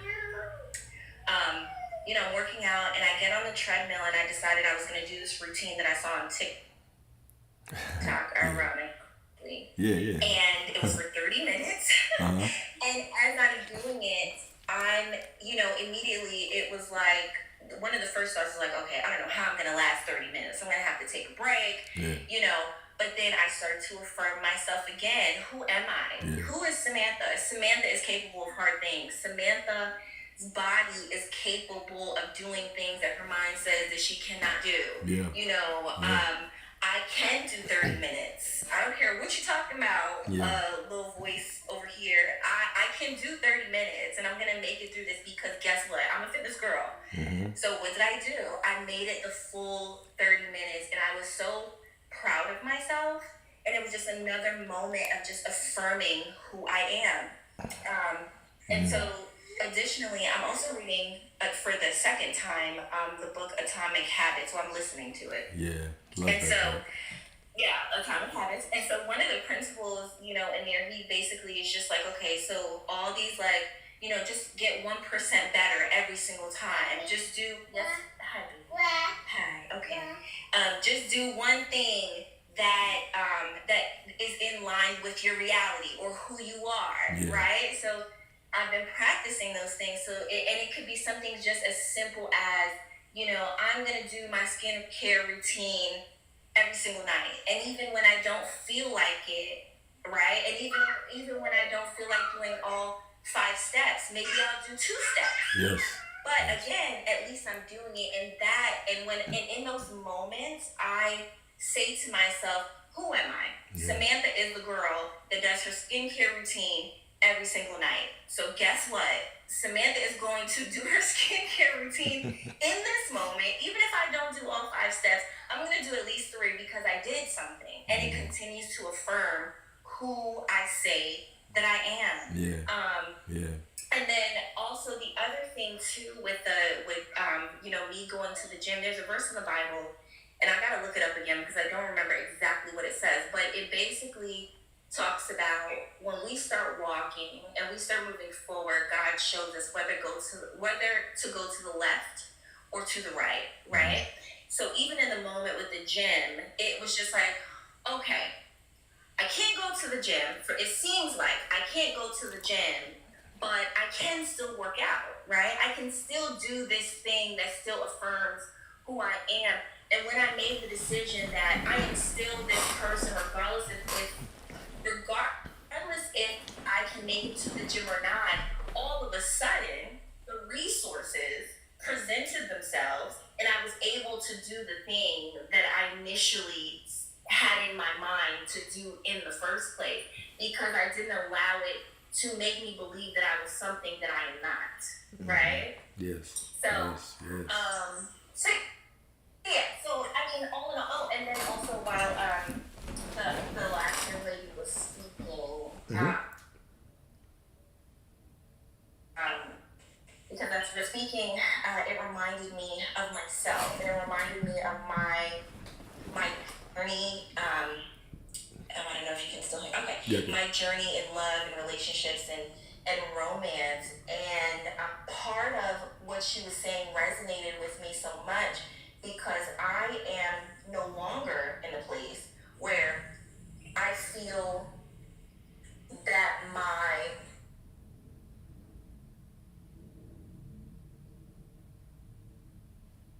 Uh-oh. You cut out. Samantha. is outside. You cut out a little bit. You said, I'm no longer at a place.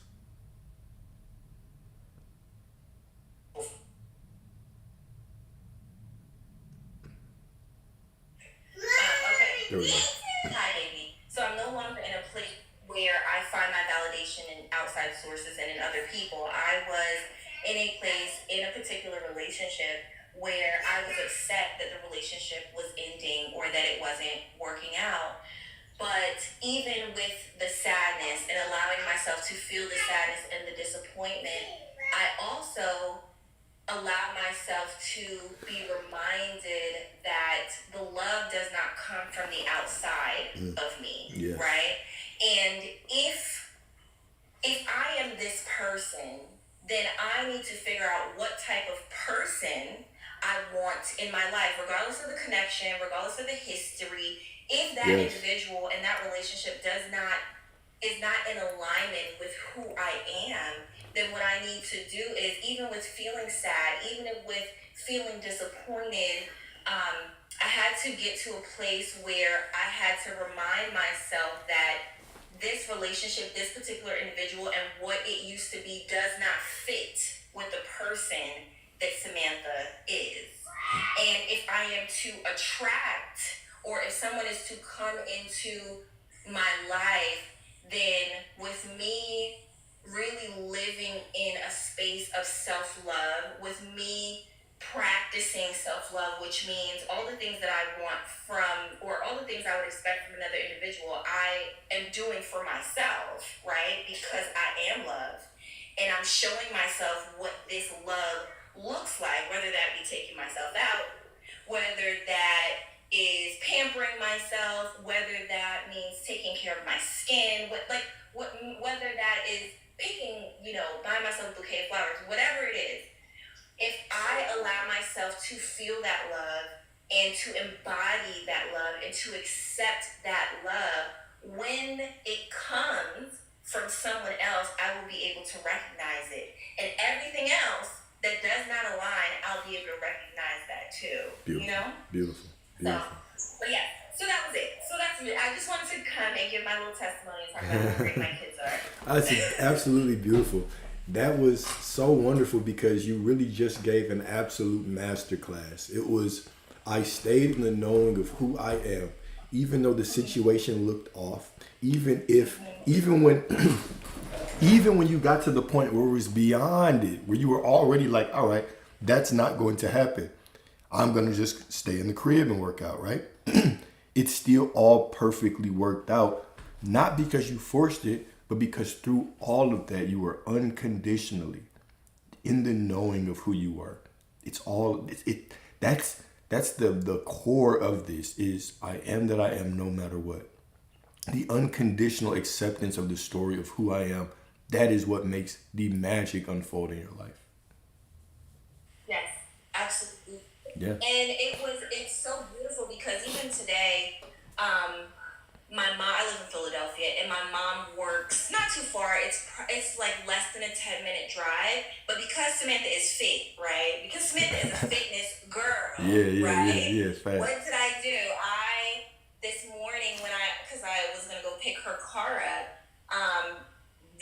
the old version version of myself, or the version of myself that was not as conscious. Yeah. I probably would have taken an Uber over there, but what did I do? I got up, I got dressed, put my sneakers on, and I walked. That's what I'm And it talking took me about. about 45 minutes, but that's okay because I can do that because I'm fit. Exactly. Exactly.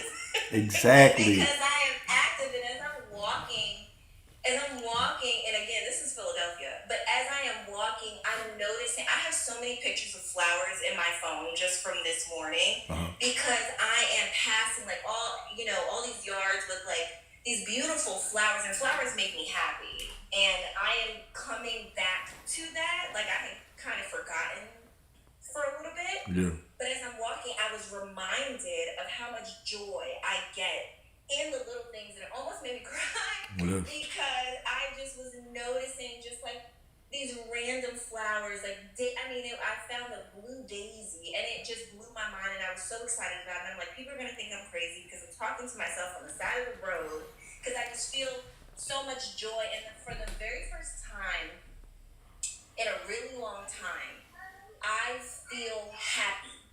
And the happiness is not external. Yep. It's not coming from because I feel like my life was so perfect and everything, Yeah. well, I feel like my life is perfect actually. Yeah.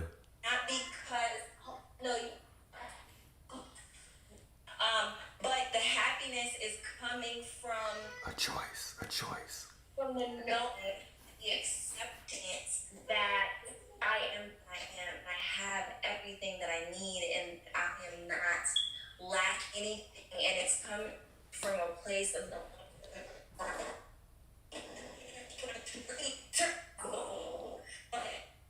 but simply from Hold up, Samantha. Hold up. You cut out a little bit. that You cut out for a while. Just when it was going good. Hold on, let's see. I think it's my house. I have terrible service. That's a story, right? Let me see. Hold on. Tell me if you can hear me. Can you hear me now? Hear you perfectly. Okay, yeah. So it really is coming from this internal place, and I have not been in a space like this in a really long time. And to be completely honest with you, I don't know if I've ever been in this place of not feeling like I'm striving or I'm trying to reach for this unattainable goal. Yeah. Like everything is external and or as if everything is coming from the outside of me, but from the knowing that it is all coming from the inside. Yeah. Your kid, he manifesting you right now. They're manifesting your attention right now. Yeah. So That is this baby. She is she's I'm still trying to figure unwavering. out what she's here to teach me because I'm exhausted. Hey. But yeah. Like, what's the lesson, Laura? Please. I don't know. Man, all I know is right now she is unwavering in her desire to get your attention. She's unwavering and she's made her choice.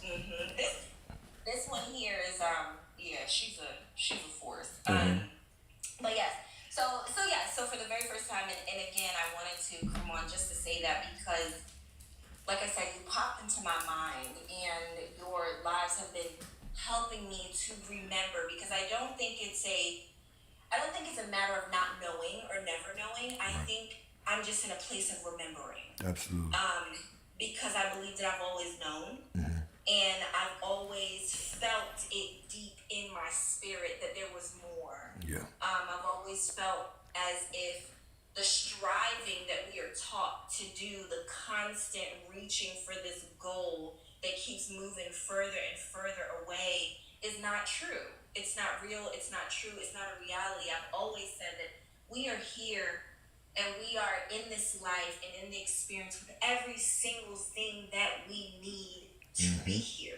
I am never without love. I'm never without strength. I'm never without comfort. I am never without joy.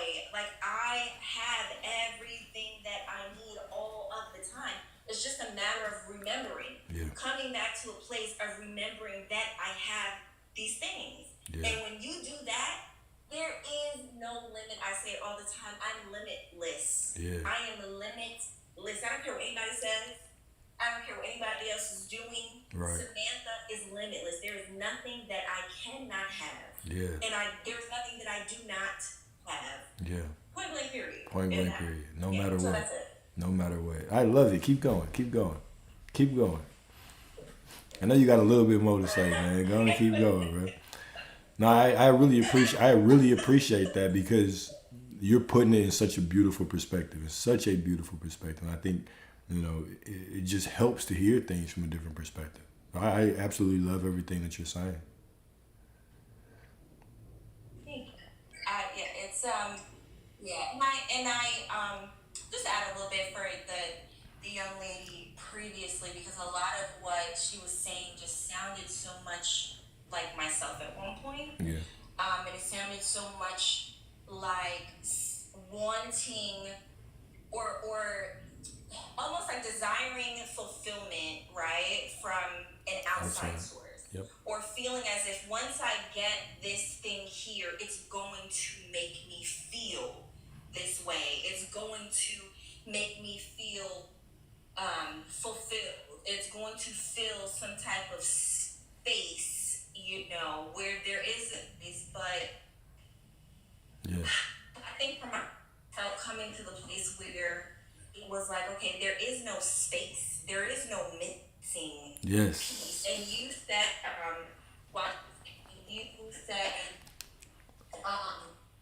she has too much information. Yeah. I agree with that. Oh wait, I think I'm breaking that up again. Hold on. You are a little bit.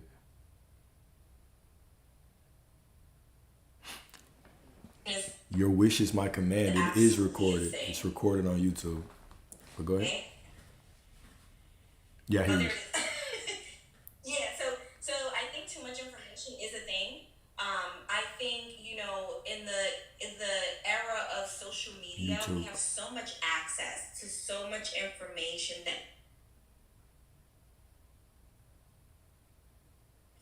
it keeps us in a state of striving because you always feel like, oh, I'm not doing this, so maybe I need to do this. I need to do more of this. I need to, and it's not about doing.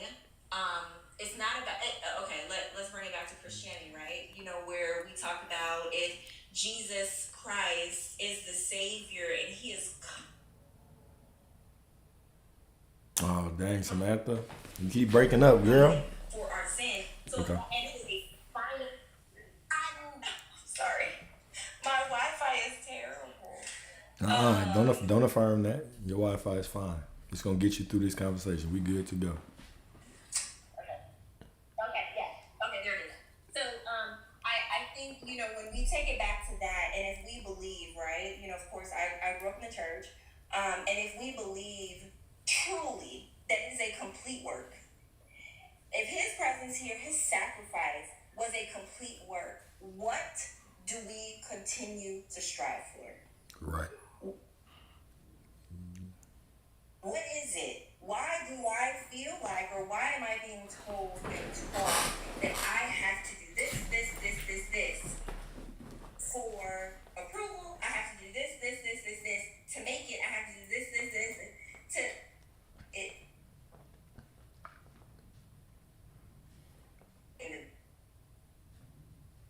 It goes sound like she underwater. Bloop, bloop, bloop, bloop. You're breaking up again. I'm gonna get through this. You know. And if the work is complete, then the work is complete. Mm-hmm. If I am that I am, if I am made in the image of God, if I am perfect, then that's it, and that's all. And that's perfect. Yes. So that I don't want to keep doing this, that work.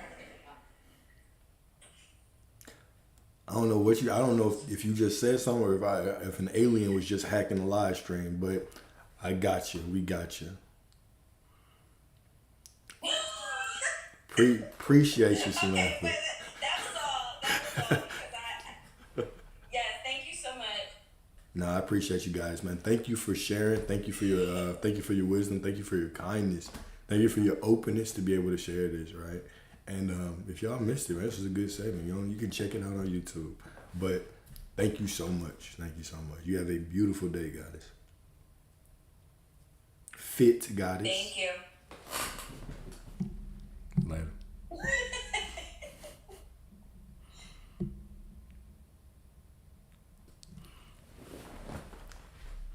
Love y'all. I love y'all, man. What up, what up?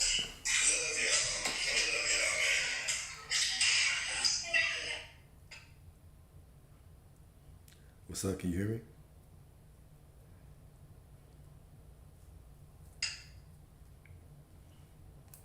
Can you hear me? I hear you wonderfully, loud and clear. How you doing? I'm doing good. Alex, you know, I'm working in here and actually on a call while I'm working cutting hair. So, you know, I gotta really like your lives to go on here and do that. Hey, I appreciate it. I appreciate you, man. Thank you. Thank you. I mean, let me share this with you. I thought this was funny. Okay. You remember the other day you were on live and everything was going kind of funny? Yeah, yeah, Right? yeah. I kept laughing and I kept saying, he's gonna forget what he's gonna say, he's gonna forget, right? Well, that didn't happen, but yesterday I was watching your live, and not only did you forget once, we forgot twice.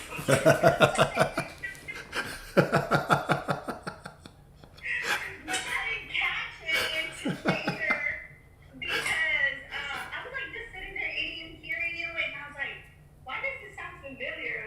And then I heard it again, I was like, oh my goodness, it didn't happen that day, but it's happening now. All right. Let me tell all of y'all something right here, okay? If y'all want to manifest something for me, manifest more money for me. How about that? Manifest me getting sexier. Manifest something like that. Don't manifest me forgetting shit. Nah, but I got you, man. It's just, Alex, I know I'm gonna have to mute, but I don't remember how to do that. Can you remind me? yeah, it should be a button on the bottom. I think if you tap yourself, there's a microphone. I am actually tapping on the thing, but Tap it on yourself, like that little box that you're in.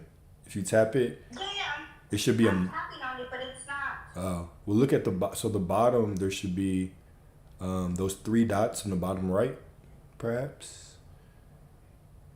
Oh my goodness. No. There's not.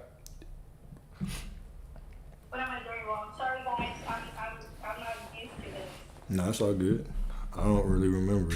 I thought there's three dots in the bottom right that if you tap them, there's a microphone, a mute microphone nozzle. But I could always. Yeah. You see it? Oh, okay, cool. You can do it. All right, perfect. What did you ask me something though? Before you just go on mute and just leave me by myself? No, I didn't ask you anything. Okay, gotcha. So how's your life been? How's I was everything? gonna ask you something though. Yeah, absolutely. So I had a little trigger the other day, and I kind of wanted to ask you about it. I just kind of want to explain to you how did it go. I had a little trigger, right? Mhm.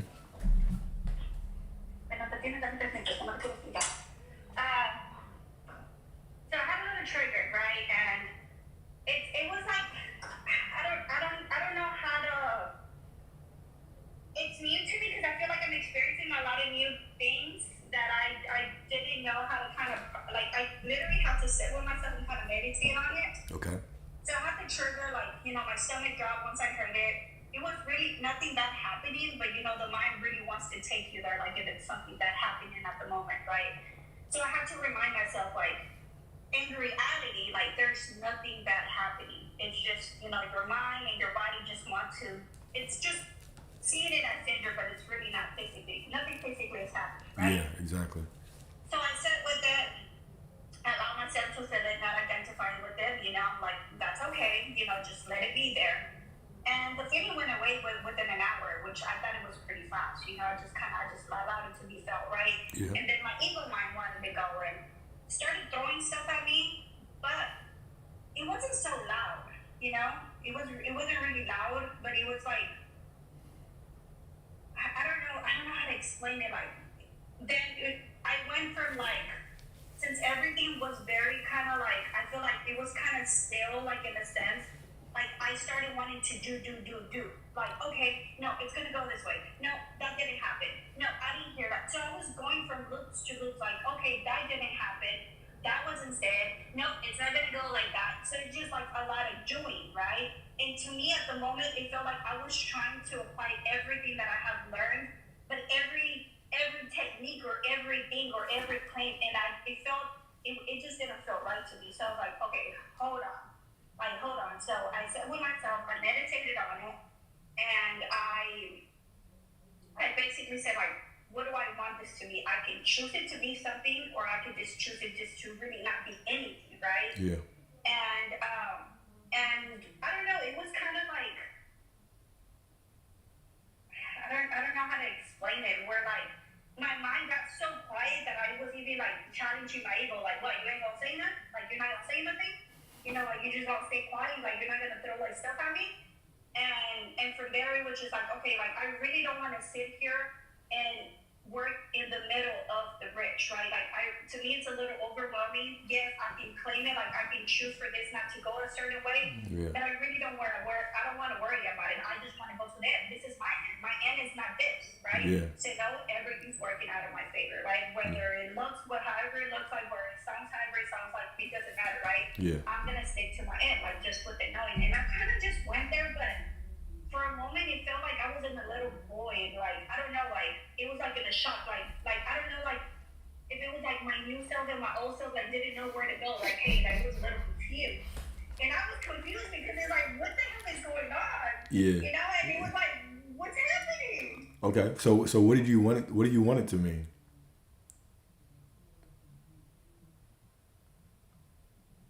What do you want it to mean? Well, what do you want that situation to mean? What do you want that little void to mean? I just went into like, it's all working out for me. That's just where I wanted to take it, and I just went there. Okay. So what's stopping that from being the actual truth? No. It's just kind of, I wanted to share with you because I was a little, you know, like. Oh, my bad. I thought you asked me something. I'm sorry. No, my bad. I thought you had asked me what it meant. But go ahead. No. It My was fault. just more like what's happening. I didn't know. I truly didn't understand. But it's like, to me, like, when I was trying to do was a little like cleaning over it, like revising it, and all that was just too much. Where you're just like, okay, what do I want it to be? Is this my end? No. But then again, it's like I was kind of battling between if I can choose to, I could also choose what this could be as well, right? So it was like, am I just gonna allow it to be, or do I just go to my Yeah. end? I was a little bit all over the place. Yeah. But you calmed down and made that choice, which is absolutely beautiful. Absolutely beautiful, right?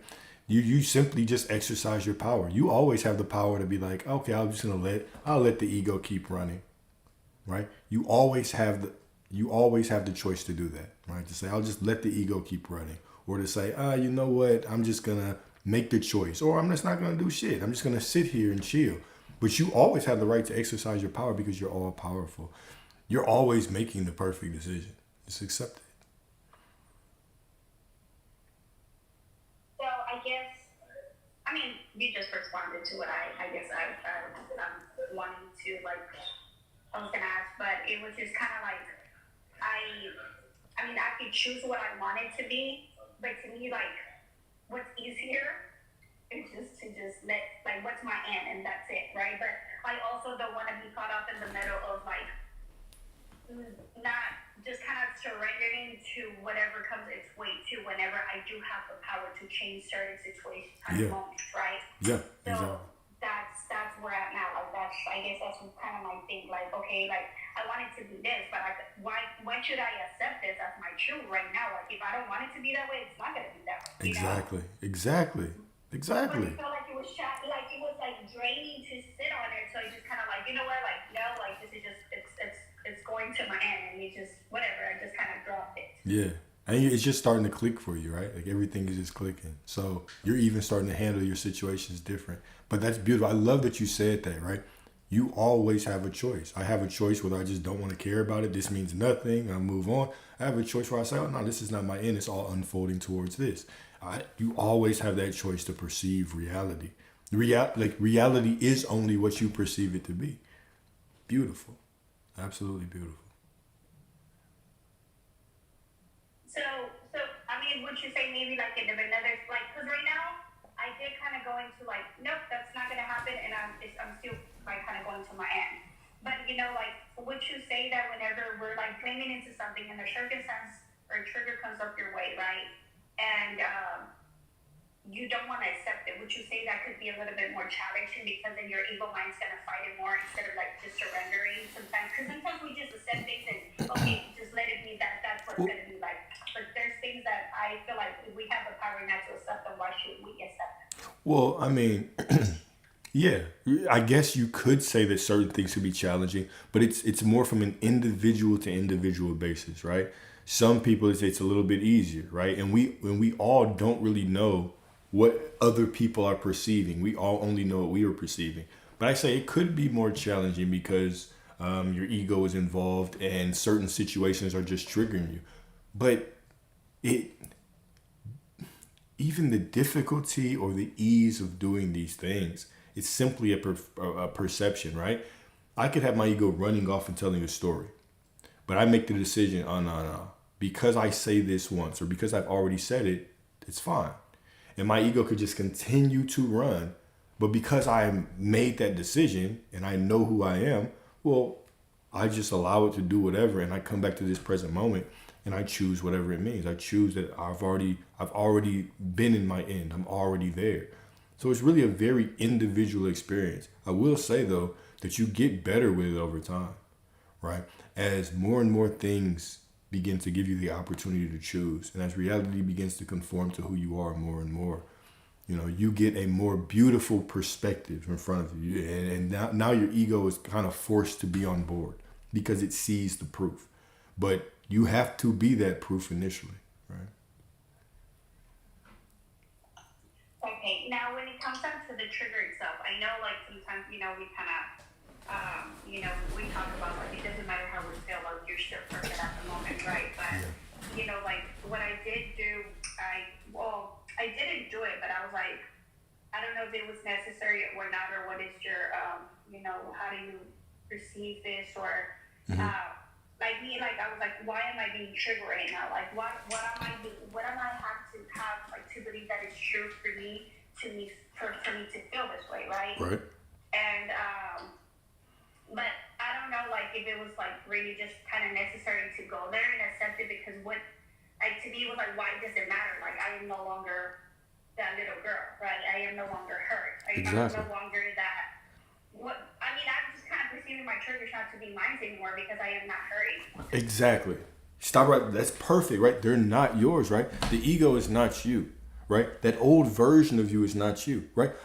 Even my emotions, me reacting to any kind of trigger, me reacting to anything, right? I'm reacting from the perspective of who I used to be. My reaction is an automatic reaction based on who I was. I don't have to accept that as the truth anymore. I can simply choose right now who I am being, right? It's why even most of the times I'll say, okay, ask yourself, what do I have to believe to be true to feel this way? Okay, perfect. Okay. Now from that perspective, I can choose what I want. But beyond that, I'll constantly tell you, does it really even make sense to dig in triggers and be like, oh, what was going on? What happened in the past to do it? If you want to, cool. But what's more important to me from my perspective is simply making a choice that from now on, this will mean that. And once I put my awareness on something, okay, I was triggered and the triggering means I was telling this story. Once I put my awareness on it, now boom, okay, now I can move forward in a different story, in a different reality.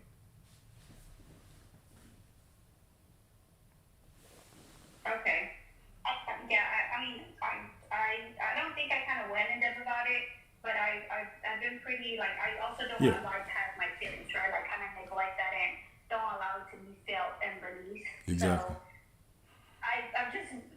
I guess it's like kind of where, like, what do I put to practice? Do I just drop it? Do I let it go? Do I sit with it? It's like really putting the things into practice of everything that I have learned so far, right? Well, Yeah. So I mean, why do you believe that you have to handle them an exact certain way? What do you mean? Like, why do you? Okay, I thought maybe I'm just missing something. Maybe I'm getting tired and I'm missing something. You're asking me, right? Like, how to handle them, how you should handle, or what the best way to handle them is, or are you just saying this is how you? I'm just kind of I'm. saying, I guess it's just you hear a lot of, perspectives, and it's like which one should work best for me, but not neglecting my feelings and not allowing myself to feel, because at the end of the day, it's like it needs to be felt to be released, and that's how I understand it, right? Yeah. It's like I understand, like, okay, we're not the emotion itself, but Right. I am having a human experience through this body, and this energy needs to be released because it has been suppressed within the body for so long. Exactly. Right? Exactly. So it's like I also don't want to be like, oh, I am not my feelings, I'm not feeling anything, and I'm actually hella triggered, and there's a lot of energy there to Yeah. bypass it. Facts. So it's just like that's what I'm saying, but it's like you hear a lot of stuff, and it's like which one do I put to practice? And sometimes there's one, sometimes there's the other one. Yeah. And I just feel like I get in the loop all over the place. Well, I mean, either one of either perspective that you choose is going to be fine, right? Well, hold up, all right. You are not your emotions, but because you're not them, you don't have to run from them. You can sit with them. You can enjoy them, right? You can allow them to marinate. And yes, you do need to feel to heal. You do have to feel them to move through them. Feeling them is the healing in itself. Because when you feel them from that present moment with the perspective that, what I'm saying, I am not my emotions, my feelings, my emotions are simply something that's passing through me right now. Now I actually give myself the grace to move on from that emotion. I give myself the grace to feel through that emotion, right? What I will say also is it becomes easier to sit with the emotions when you start looking at them more intentionally. So one way is asking that question, right? What do I have to believe to be true to feel this way? Another one is, all right, even if I don't ask that, right? What is the actual purpose of a quote unquote negative feeling, a negative emotion? Well, the purpose of it is what? It's to give me more clarity on what I actually want. It's to give me more clarity on what I want. So if I have this sadness or I have this fear, anxiety, or whatever about the situation, if I have a trigger, the trigger is doing what? The trigger is reminding me of who I really am. It's just pointing me towards that. So if I use that in an intentional way like that, okay, well, now I have more purpose. So are you running or are people just not engaging with their emotions because they feel like there's no growth in it? Right? I'm just not my emotion, so I'm gonna suppress it. I would say I don't think that you can get the fullness of your human experience doing that. But the moment you start realizing, okay, it's not me. It's just a feeling going through me, but it's still something that allows me to live a better, more complete human experience. Right? It points me towards what I actually want.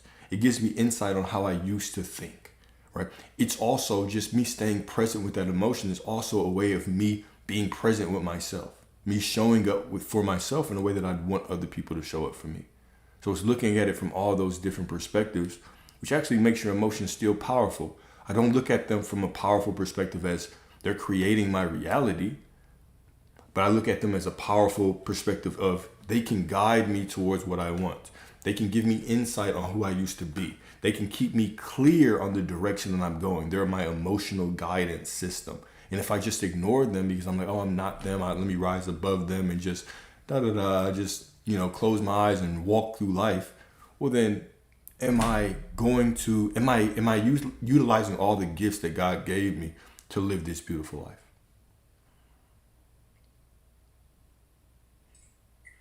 Yeah, and I think also too, well, me, I don't really want to run away from them. I choose to feel them because now, like, it's gotten me to see things a certain way as of, like, when I feel triggered or I feel like that energy, like, arising within my body. Since I sat with it before, when it happens again, I'm like, I'm going to be okay. Like, I'm not going to die from this. Like, I'm going to be fine. I already felt this before. Like, it's fine. So it kind of, like, I'm not scared of it as much as I used to be. Not that I enjoy feeling it, because it's not a pleasant feeling for me. But it kind of like, I feel like in a sense it's made me stronger to know that I'm gonna be okay because I've been there before and I sat with it before. Yeah. instead of me like running and kind of looking for comfort or Exactly. you know, it's like, hey, like, oh my god, what is happening? Am I gonna be okay? I don't want to feel this anymore. Like, can you just go away? Which I feel like we tend to do that. That's whenever like you're going through a certain emotion and you want to look for validation, and it's like a drug. Like, okay, like I feel good now, but then it happens again, and you're like depending on that drug to make yourself feel okay because you don't know how to sit with it. Yeah. Yeah, absolutely. Absolutely, right? You know that you have the power to get through it. That knowing that of who you are, right? And going back and being able to lean even on past experiences gives you more clarity to say, okay, you know what? I can get through whatever because your ass is divine as hell, right? So agreed. I believe I love that perspective. Okay, Alex. I just kind of wanted to share with you, wanted to get your feedback, and wanted to laugh with you about like you're not forgetting once, but you forgot twice. And Hold you up. forgot for a while too. Hold up. You broke up for a second. Or maybe I just didn't understand. I said, okay, thank you, and I said, and I just wanted to share with you about the laugh that I had last night about you forgetting, and you didn't forget for a little bit, you forgot for a very long time. I did, man. I did. You didn't remember the question. You're like, you know what? I'm just gonna have to drop it because I don't remember. Yeah, that was crazy because I that rarely happens. I'll forget stuff, but then it'll come right back to me because I always have so many thoughts in my head, and I try to be present, and I just roll through them. At that time, I was like, damn, what the hell was I gonna ask? Oh well. And even when I started trying to keep going, it did not come back to me. It did not come back to me. So thank you. Don't do that shit again. Don't do that. Thank you so much, Alex. I truly No, appreciate you. I gotta get back to moving fast because I'm really late with my appointments, and I'm here in the line like, oh, it's We'll do, man. Well, I appreciate you, guys. You have Yeah, thank you so much, and I hope you have a great day. absolutely. You as well. I appreciate you. Thank you. Bye-bye.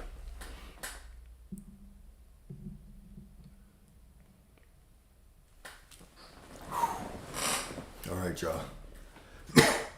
It's been a long live. We've been out here for 3 hours and 57 minutes. Your boy's tired, okay? I will be back on this evening. Okay? Be back on this evening. Right now I'm about to go chill with my parents. Do whatever they want to do. You know, and until next time, right? Y'all have a beautiful, beautiful day. Remember, you are already everything you desire to be. Accept it. You are already everything that you desire to be. Accept it. Just accept it. All right? Everything is unfolding perfectly for you. You're already perfect, complete, whole, divine, love, divinity, all of it. All right? It is that radical acceptance of who you are that allows your life to become a miracle. All right? Talk to y'all soon. Love y'all. Appreciate the discussions. Y'all have a beautiful evening. Peace.